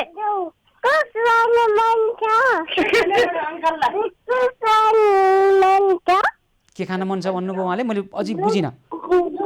हजुर, के खान मन छ भन्नुभयो? खै बाबुले बाबुले के खाने मन छ भन्छ। ल उहाँले के खानुहुन्छ हामी उहाँलाई पनि खानेकुराहरू लिएर आउँछौँ सानो बाबुलाई है। ल ठिक छ मुस्कान धानुकजी, हामी भोलि तपाईँ घरमा खाद्यान्न लिएर आउँछौँ, चिन्ता नगर्नु होला है त। हस् सर, हस् सर। हस्, धेरै धन्यवाद छ। सानेबाबाट 2 वर्षको सानो बाबुसँग पनि हामीले कुराकानी गऱ्यौँ। सौकात धानुक हुनुहुँदो रहेछ, उहाँले के खानेकुरा पनि भनिरहनु भएको थियो, त्यति बुझ्न त सकिएन। तर पनि मुस्कान धानुकको यो परिवारलाई हामी भोगेर हुन दिने छैनौँ। हामी भोलि उहाँको घरमा खाद्यान्न लिएर जानेछौँ। यतिखेर अर्का कोही दर्शक टेलिफोन सम्पर्कमा आइसक्नु भएको छ। सरोज विक हुनुहुन्छ फुटुङबाट। सरोज विक, हजुर सरोजजी नमस्कार, कार्यक्रम स्वागत छ यहाँलाई। नमस्कार सर। नमस्कार हजुर, ल भन्नुहोस् त के छ यहाँको कुरा? हजुर यहाँको कुरा समस्या अथवा के छ कुरा भन्नुहोस् त। मेरो चाहिँ अहिले भन्नुपर्दाखेरि मसँग मेरो आमा हुनुहुन्छ, एकजना बुढी भइसक्नुभयो, अनि मेरो एकजना छोरी छ 19 महिनाको, अनि मेरो बुढी पनि छ छन त, तर भए पनि उसले मलाई र मेरो बच्चालाई ध्यान गर्दाखेरि चाहिँ भनौँ न हामीलाई हेरविचार पनि गरिरहन पर्छ। म टोयलेट जान पनि अलिक गाह्रो हुन्छ मलाई। ल हुन्छ, के तपाईँ बिरामी हुनुहुन्छ, उपचारको अभाव छ अथवा तपाईँ घरमा के अभाव भयो, खाद्यान्न अभाव भयो, के गरौँ भन्नुहोस् त सरोज विकजी? हजुर मलाई मेरो दुईटा खुट्टा चल्दैन, मुटुको रोगले गर्दा मलाई बोल्नलाई सास बढ्छ अलि। ए हजुर हजुर। अनि यही भएर चाहिँ हजुर मलाई भनौँ कि अब उपचार मैले पाएको छैन मुटुको रोगको। मैले पनि भोलि मानौँ न उपचार पाएँ भने मैले चाहिँ राम्ररी बोल्न सक्छु र मैले भनौँ न आफैले चाहिँ मेहनत गरेर केही पैसा नपकाएर चाहिँ मैले ल्याएर मेरो बालबच्चालाई, मेरो आमालाई, मेरो बुढीलाई म आफैले चाहिँ खुट्टा टेकेर हिँडेर गर्दा खुवाउन सक्छु। ल अहिले तपाईँलाई के तपाईँको उपचारको लागि सहयोग गरिदिनुहोस् भन्ने तपाईँको अपेक्षा हो? हजुर मेरो चाहिँ उपचारको लागि मात्र मैले भोलि आफ्नै पौडो गरेर खाँदा पो भनौँ न आफूलाई अलि हुन्छ सर, आनन्द हुन्छ मनमा, नि सबै अरूको भनाइ। ल सरोजी मलाई तपाईँको टेलिफोन नम्बर भन्नुहोस् त, हामी यहाँबाट तपाईँको टेलिफोन नम्बर सार्वजनिक गर्छौँ, मोबाइल नम्बर। त्यसपछि सहयोग गर्न चाहनु व्यक्तिहरूले तपाईँलाई सहयोग गर्न सक्नुहुन्छ, अथवा तपाईँलाई सहयोग गर्न चाहने व्यक्तिहरूले हामीलाई 98 691 344 44 मा म्यासेज पनि गर्न सक्नुहुन्छ। भन्नुहोस् त तपाईँको टेलिफोन नम्बर, मोबाइल नम्बर भन्नुहोस् त। हजुर सर मेरो नम्बर 98 60 हजुर 14 हजुर 20 हजुर 67 98 60 14 20 67। तपाईँको दुइटै खुट्टा चल्दैन, मुटुको रोगी हुनुहुन्छ, अहिले औषधि उपचार पाउनु भएको छैन, कसैले सहयोग गर्न चाहनुहुन्छ भने 98 60 14 20 67 मा टेलिफोन गर्दा हुन्छ। हजुर सर हजुर हुन्छ। ल हस्, हामी पनि तपाईँलाई सहयोग गर्ने पहल गर्छौँ। सरोज विकजी हजुर के भन्न खोज्दै हुनुहुन्छ? अनि मैले चाहेको चाहिँ मेरो ज्यानको बुझिए त, हामीले कुरा बुझिसक्यौँ, तपाईँको ज्यानको उपचार चाहियो। हुन्छ हस्, धेरै धन्यवाद छ। शीघ्र स्वास्थ्य लाभको कामना पनि गर्छौँ, हामी पहल गर्छौँ उहाँको उपचारका निमित्त। सरोज विक र दर्शकवृन्द, यतिखेर आज एभिन्युज पहल मार्फत, अभियान मार्फत कलङ्कीका रमिता तामाङ, इन्द्रचोककी सृजना केसी, सिनामङ्गलकी सानुमाया बस्ताकोटी, कपनकी तारा खड्का लगायत श्रीकृष्ण प्रणामी समाज र नवदुर्गा पार्टी प्यालेस मार्फत खाद्यान्न पुर्याइएको छ। त्यसै गरी एभिन्युज पहल अभियान मार्फत अभियानबाट आज पनि श्रीकृष्ण प्रणामी समाज र नवदुर्गा पार्टी प्यालेसको समन्वयमा पशुपति तिलगङ्गा क्षेत्र आसपासमा कोरोना निषेधाज्ञाले रोजीरोटी गुमाएका र समस्यामा परेका करिब 350 जनालाई दैनिक निःशुल्क भोजन सेवा उपलब्ध गराउने क्रमको निरन्तरता भएको छ र यो अभियान निरन्तर जारी रहनेछ। अभियानमा जोडेर सहयोग गरिरहनुभएका कृष्ण प्रणामी समाज, त्यसै गरी थुप्रै नवदुर्गा पार्टी प्यालेस लगायतका व्यक्तिहरूलाई, सहयोगी हात र सहयोगी मनहरूलाई हामी हार्दिक आभार र कृतज्ञता व्यक्त गर्न चाहन्छौँ। र दर्शकमित्र, अहिले थुप्रै दर्शकहरूले आफ्ना समस्याहरू राखिरहनु भएको छ, ती समस्यालाई हामी प्रत्यक्ष जोडेर समस्या समाधानको पहलमा लागिरहेका छौँ। एभिन्युज पहल निरन्तर जारी रहनेछ, हामीसँगै रहनुहोला।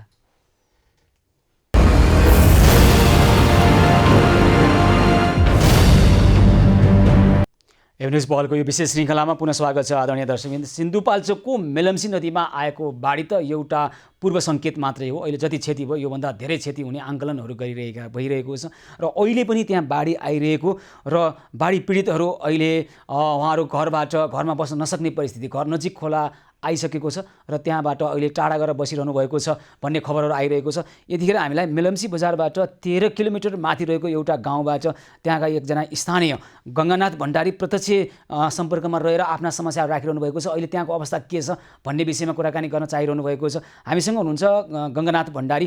हजुर भण्डारीजी नमस्कार, कार्यक्रम स्वागत छ यहाँलाई।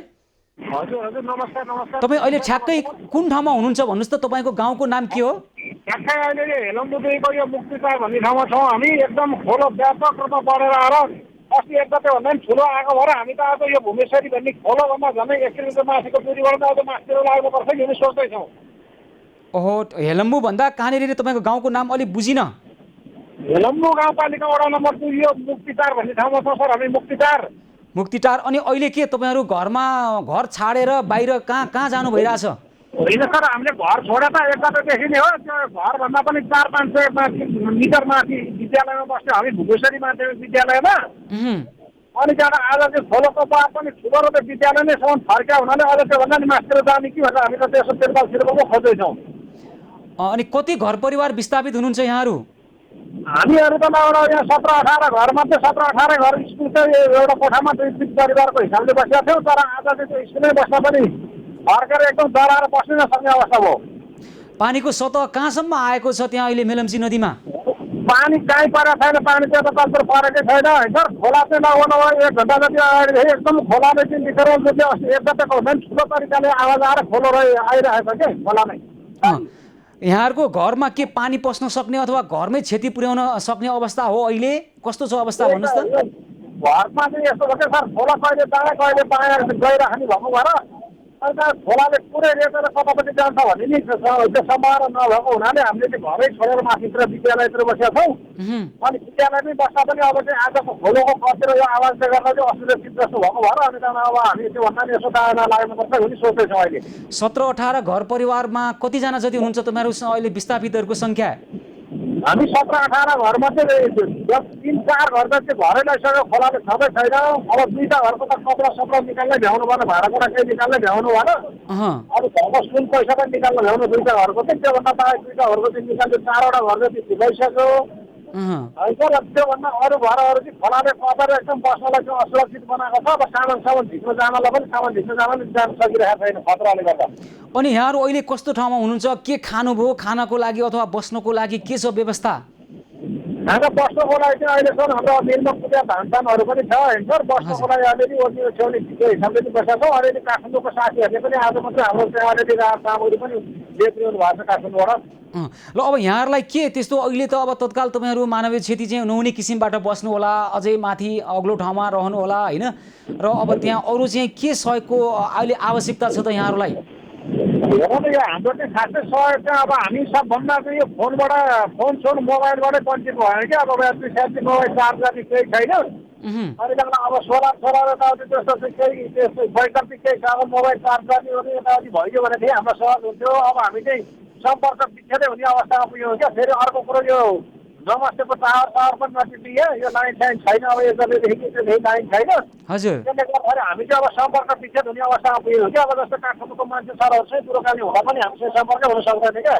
घरको बाहिरतिर निस्केर कहाँ टावर छ भनेर हेरेपछि बल्ल तपाईँसँग सम्पर्क हुने अवस्थामा पुग्यौँ क्या। ल यसका लागि हामी पनि पहल गर्छौँ। त्यहाँ विशेष गरी नेपाल टेलिकमले र विद्युत प्राधिकरणले ध्यान दिनुपर्छ। हामी यसमा पहल गर्छौँ। मैले पृष्ठभूमिमा तपाईँको एकदमै नदी गडगडाएको आवाज सुनिरहेको छु। त्यहाँ हुन त अहिले इन्टरनेटको असुविधाको कारणले हामीले अहिले प्रत्यक्ष त्यो दृश्य देखाउन सकिरहेका छैनौँ हाम्रो दर्शकहरूलाई। र तपाईँ कति नजिक हुनुहुन्छ नदीबाट? जुन आवाज आइरहेको छ नदीको गडगडाहट हामी पृष्ठभूमिमा सुनिरहेका छौँ, कति नजिक हुनुहुन्छ नदीको? खोलाबाट झन्डै हामी 700 मिटर जति माथि छौँ सर खोलाभन्दा। 700 मिटर भनेको झन्डै 1 किलोमिटर टाढा। हजुर, 1 किलोमिटर लगभग टाढा छ हामी। त्यहाँबाट आवाज आउँदा पनि सरले बोल्नु भएको आवाज पनि मैले राम्रो सुनिरहेको छ नि, खोलाको यो गडगडाटको आवाजले। हामीले तपाईँको पृष्ठभूमिमा त्यहाँ इन्टरनेट सेवा छैन होइन त अहिले?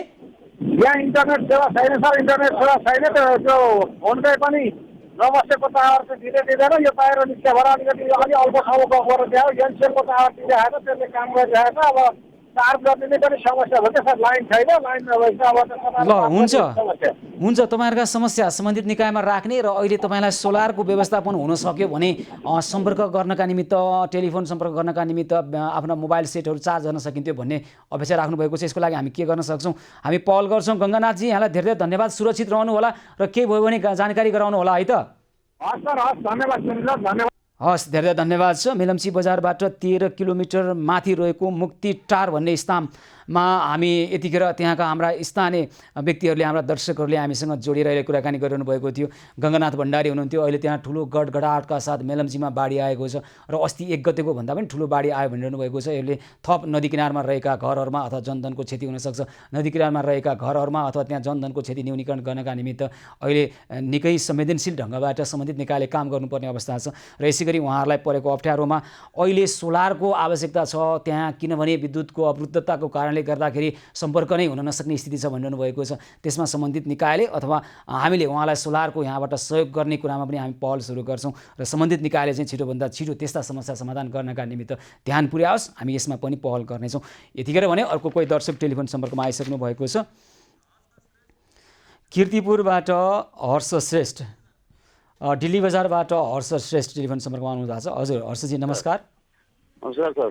नमस्कार हजुर, ल भन्नुहोस्। यो बाढी पीडितलाई अलिकति सहयोग गरौँ भनेर सर। ए हजुर, हुन्छ हुन्छ, ल कति सहयोग गर्न चाहनुहुन्छ?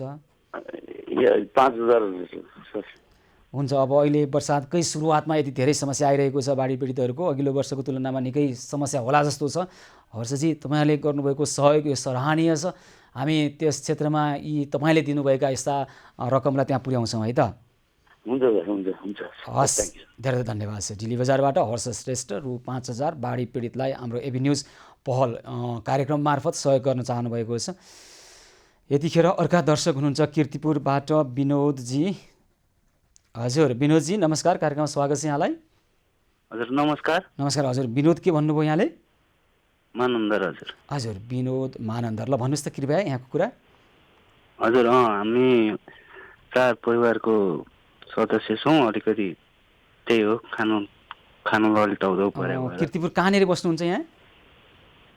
हामी यो टल्पामा। टल्पामा।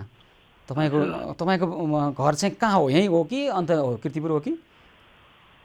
घर कीर्तिपुर होइन हजुर। ए हुन्छ, के काम गर्नुहुन्थ्यो पहिला? हामी त्यही हो, पेन्टिङ। हस्, कतिजना हुनुहुन्छ घरमा हुन त? 4 परिवार भन्नुभयो है, 4 जना भन्नुभयो। हजुर हजुर। ल हुन्छ, हामी तपाईँलाई खाद्यान्न सहयोग गर्छौँ, खाद्यान्न लिएर आउँछौँ है। हजुर हस्, धन्यवाद। हस्, विनोद मानन्दर कीर्तिपुर बस्नुहुने विनोद मानन्दरलाई घरमा खाद्यान्न अभाव भएको भन्नुभएको छ। हामी उहाँको समस्या समाधान गर्छौँ। त्यसै गरी अहिले देशभरका अन्य क्षेत्रमा पनि विशेष गरी बाढी पहिरोका समस्याहरू आइरहेका छन्। बाढी पहिरोको कारणले गर्दाखेरि समस्या भएका कुराहरू आइरहेका छन्। ती समस्यालाई समाधान गर्नका निमित्त हामीले विशेष गरी हाम्रा संवाददाताहरू, हाम्रा सहयोगी हातहरूलाई सशक्त ढङ्गबाट, प्रभावकारी ढङ्गबाट समन्वय गर्नको लागि आग्रह गरेका छौँ। यतिखेर भने अर्को कोही दर्शक टेलिफोन सम्पर्कमा आइसक्नु भएको छ। विकास देवकोटा हुनुहुन्छ नक्सालबाट। हजुर विकासजी। हेलो हजुर, मैले यहाँको नाम त के विकास देवकोटा नक्सालबाट भन्ने सुने, के हो? निशा देवकोटा हो। हजुर निशाजी, हजुर ल भन्नुहोस् त। हजुर के रे हाम्रो घरको साइडको रुमको दाइहरुकोमा त्यो खानेहरु कुराहरु के पनि छैन। लकडाउनले गर्दाखेरि काम रोकिएको छ अनि गाउँजान नि पाउनु भएको छैन। अनि हामीले न्युजबाट हजुरहरूको यो हेरिरहेको हुन्छ अनि त्यही भएर के अरे मम्मीहरूले फोन गरेर भनिदेऊ भन्नुभएको थियो। अनि त्यही भएर हजुरहरूलाई सम्पर्क गरेको। अनि दाइहरूलाई चाहिँ भन्नु भएन उहाँहरूको हामीले कसरी सहयोग गर्ने? उहाँहरूको टेलिफोन नम्बर छ यहाँसँग? दाइहरूको फोन त के अरे एउटा अस्ति त्यो खानेकुराहरू नभएर एउटा बेच्नु भयो अनि एउटा छ अब लास्ट एउटा फोन छ अनि त्यसमा नि त्यो सिमहरू छैन क्या, त्यही भएर। ल हुन्छ, तपाईँलाई हामी टेलिफोन गर्छौँ, तपाईँले समन्वय गरिदिनु होला। कति परिवार हुनुहुन्छ उहाँहरू? कति ठाउँमा ल्याउनु पर्यो खाद्यान्न? उहाँहरू 2 जना हुनुहुन्छ। एउटै कोठामा बस्ने 2 जना हुनुहुन्छ? हजुर हजुर। ल हुन्छ निशाजी, एकदमै धन्यवाद छ। तपाईँले आफ्नो छिमेकीको दायित्व निर्वाह गर्नुभएको छ। तपाईँहरूले पनि सहयोग गर्नुभयो उहाँलाई? होइन, तपाईँहरूले पनि सहयोग गर्नुभयो भनेको? हामीले पनि गरेको, हामीहरूसँग पनि धेरै छैन त्यही भएर हामीले नि गरेको। उतापट्टि साइडको दिदीहरूले नि सबले गरेको अनि हामीसँग पनि धेरै छैन त्यही भएर हामीले नि धेरै गर्न सकेनौँ। ठिक छ, अब हामी सहयोग गर्छौँ। तपाईँले आफ्नो छिमेकीको दायित्व निर्वाह गर्नुभएको छ। यस्तै छिमेकी चाहिन्छ एकअर्कालाई अप्ठ्यारो पर्दा सहयोग गर्ने। निशाजी तपाईँलाई धेरै धन्यवाद छ। हामी तपाईँलाई टेलिफोन गरेर त्यहाँ 2 जना दाइ भन्नुभएको उहाँहरूको नाम भन्नुहोस् त। नाम दाइहरू यही हुनुहुन्छ, दाइहरूसँग बोल्न दिँदा हुन्छ? अब बोलिराख्नु पऱ्यो होइन, हामीसँग समय छोटो छ। नाम चाहिँ भन्नुहोस् त। नाम भन्नु रवि नेपाल र माधव नेपाल हो। ए हस्, हुन्छ। रवि नेपाल र माधव नेपाललाई हामी खाद्यान्न लिएर आउँछौँ। हुन्छ निशाजी, धेरै धेरै धन्यवाद छ यहाँलाई। हस्, नक्सालबाट निशा देवकोटा हुनुहुन्थ्यो यतिखेर। उहाँहरूले आफ्नो छिमेकमा रहेको समस्या भन्नुभएको छ। हामी उहाँहरूलाई खाद्यान्न पुर्याउँछौँ। यतिखेर कोही दर्शक टेलिफोन सम्पर्कमा आइसक्नु भएको छ। हजुर हजुर नमस्कार, कार्यक्रममा स्वागत छ यहाँलाई। हेलो सर, नमस्ते। नमस्कार हजुर, भन्नुहोस् न यहाँको शुभ नाम, कहाँबाट होला? म यहाँ बौद्धबाट सर। हिजो म उता सिन्धुपाल्चोकबाट यता आएको नानीको स्कुलको लागि। तपाईँको नाम भन्नुहोस् त। मेरो नाम सरिता ठकुरी। सरिता ठकुरी। ल सरिताजी भन्नुहोस् त के छ यहाँको कुरा? अनि म पनि यता दिदीको रुमपट्टि आएर बसेको, अनि त्यहाँ पनि खाद्यान्न रहेनछ। मेरो पनि सानो बच्चा छ। अनि हिजो गाउँबाट आएको नानीको स्कुलको लागि आइतबार स्कुलमा आउनु भनेको थियो, त्यही भएर खानेकुरै छैन यहाँ। अनि नानी कति वर्षको? एउटा नानी 9 वर्षको अनि 1 वर्षको सानो बाबु छ। 1 वर्षको बाबु? हजुर। हुन्छ, उहाँलाई खानेकुरा के छ त? उहाँलाई अब दिदीकोमा बसिरहेछु म। दिदीकोमा पनि 2-3 किलो जति चामल रहेनछ। अरू भेनाजुले पनि काम गर्नुभएको रहेनछ, त्यही भएर रुममा जाने स्थिति छैन अहिले। उता त्यो पनि गाउँबाट नआउने भन्नानी थियो। उता खेतबारी सबै खेतहरू बगाएको थियो। तपाईँको सिन्धुपाल्चोक कुन ठाउँ हो खेतहरू बगाएको भन्नुभयो? मेरो मेलम्ची। ए मेलम्चीमा उता खेतहरू बगायो। हजुर, ल ठिक छ। तपाईँको हजुर खेत बगायो। अब नानीको बाबा चाहिँ उतै बस्नु भएको छ, म चाहिँ नानीको स्कुलको लागि आएको। अब हुन्छ, ल हस् सरिताजी, अब तपाईँको कुरा बुझ्यौँ हामीले। तपाईँको घरमा हामी खाद्यान्न पठाउँछौँ भोलि, र अन्य समस्याहरू के छ राख्नु होला। हामी सकेसम्म समस्याको समाधानको पहल गर्छौँ। भोलि चाहिँ तपाईँको घरमा 1 वर्षको बच्चालाई खानेकुरा र तपाईँलाई खाद्यान्न लिएर आउँछौँ है। कति बेलातिर आउनुहुन्छ सर? हाम्रा सहयोगी हातहरूले काम गर्दै गर्दा कतिखेर सक्नुहुन्छ भ्याउनुहुन्छ भोलि आइपुग्छ जे होस् है त। ए हस् सर। किन भोलि खानेकुरा त छ नि तपाईँहरूसँग होइन, भोकै त हुनुहुन्न नि? हुन्छ, हामी उहाँलाई सरिता ठकुरीको घरमा खाद्यान्न पुर्याउँछौँ। उहाँ बाढी पीडित पनि हुनुहुँदो रहेछ र अहिले घरमा खाद्यान्नको अभाव भएको छ भन्नुभएको छ। बौद्धमा बस्नुहुँदो रहेछ। र यतिखेर गौरीघाटबाट रोशन खातुन। होइन के हो सर? मैले तपाईँको आवाज पटक्कै सुन्न सकिरहेको छैन, भन्नुहोस् त। म रोशन ठाकुर बोलिरहेको सर। ए रोशन ठाकुर, ल ठिक छ। ल रोशनजी भन्नुहोस् न यहाँको कुरा के छ? यहाँ मेरो सर व्यवसायिक त होइन, सेलुन चलिरहेको होइन सर। 1-1.5 महिना भयो बन्द भएको, केही छैन, केही कामहरू आउँदैन। यसो भएको पैसा सबै सक्यो होइन सर। कतिजना हुनुहुन्छ घरमा? म र भाइ हो, 2 जना। अहिले के छ? अहिले खानेकुरा छ कि छैन? खाद्यान्न अभाव हो, हामीले के सहयोग गर्नुभयो पर्यो यहाँलाई भन्नु त? खाद्यान्न सर चावल 1-2 किलो मात्रै छ। अब भएको पैसा सबै सक्यो, अब के गर्नु सर? ल हुन्छ, हामी तपाईँको घरमा खानेकुरा लिएर आउँछौँ। अहिले कम्तीमा भोकै नबस्नुहोस् होइन। तपाईँको घरको निम्न लागेको चुलो हामी बाल्नेछौँ। त्यसपछि तपाईँ काम गर्न सक्नुहुन्छ। पछि निषेधाज्ञा बिस्तारै खुकुलो भएपछि अनि आफै जसरी जीवनयापन गरिरहनु भएको थियो त्यसै गरी जीवनयापन गर्नुहोस्। अहिले हामी तपाईँलाई खाद्यान्न लिएर आउँछौँ भोलि है त रोशनजी? जी सर, हुन्छ। तर खोइ त कहिले खुल्छ लकडाउन, यहाँ कसरी भाडा सारा चुकाउनु, के गर्नु, के थाहा छैन के। अब 7 गतेपछि बिस्तारै लकडाउन बिस्तारै खुल्दै जान्छ र कोरोना सङ्क्रमणको पहिला जोखिम न्यूनीकरण गरौँ, त्यसपछि अनि दैनिक जीवनयापन होला है त रोशन ठाकुरजी? हस्, धेरै धेरै धन्यवाद छ। गौरीघाटबाट रोशन ठाकुर हुनुहुन्थ्यो यतिखेर। उहाँले आफ्नो घरको समस्या राख्नुभएको छ। कपाल काट्ने पेसा गर्नुहुने रोशन ठाकुरको 2 जनाको परिवार अहिले अभावमा छ र हामी छिटोभन्दा छिटो त्यहाँ खाद्यान्न पुर्याउँछौँ। तर दर्शकबिन, आज हामीले थुप्रै खालका विषयहरू उठान गऱ्यौँ। कतिपय विषयको समस्याको समाधान अहिले गर्नको लागि पहल सुरु गरेका छौँ भने विशेष गरी खाद्यान्न अभाव भन्नुभएको छ। हामी भोलि बिहानैबाट हाम्रा सहयोगी मनहरू निरन्तर रूपमा लाग्नुहुनेछ र भोलि पनि हामी यस्तै खालका समस्या लिएर आउनेछौँ। मात्र समस्या होइन, समाधानको उपायसहित उपस्थित हुनेछौँ। एभिन्युज पहलको आजको कार्यक्रमको समय भने सकिएको छ। कार्यक्रमबाट म सुशील पाण्डे लगायत सम्पूर्ण टिमलाई बिदा दिनुहोस्। यहाँहरू भने खबरभित्रको खबरको लागि हेर्दै गर्नुहोला एभिन्युज खबर। हस्त, नमस्कार।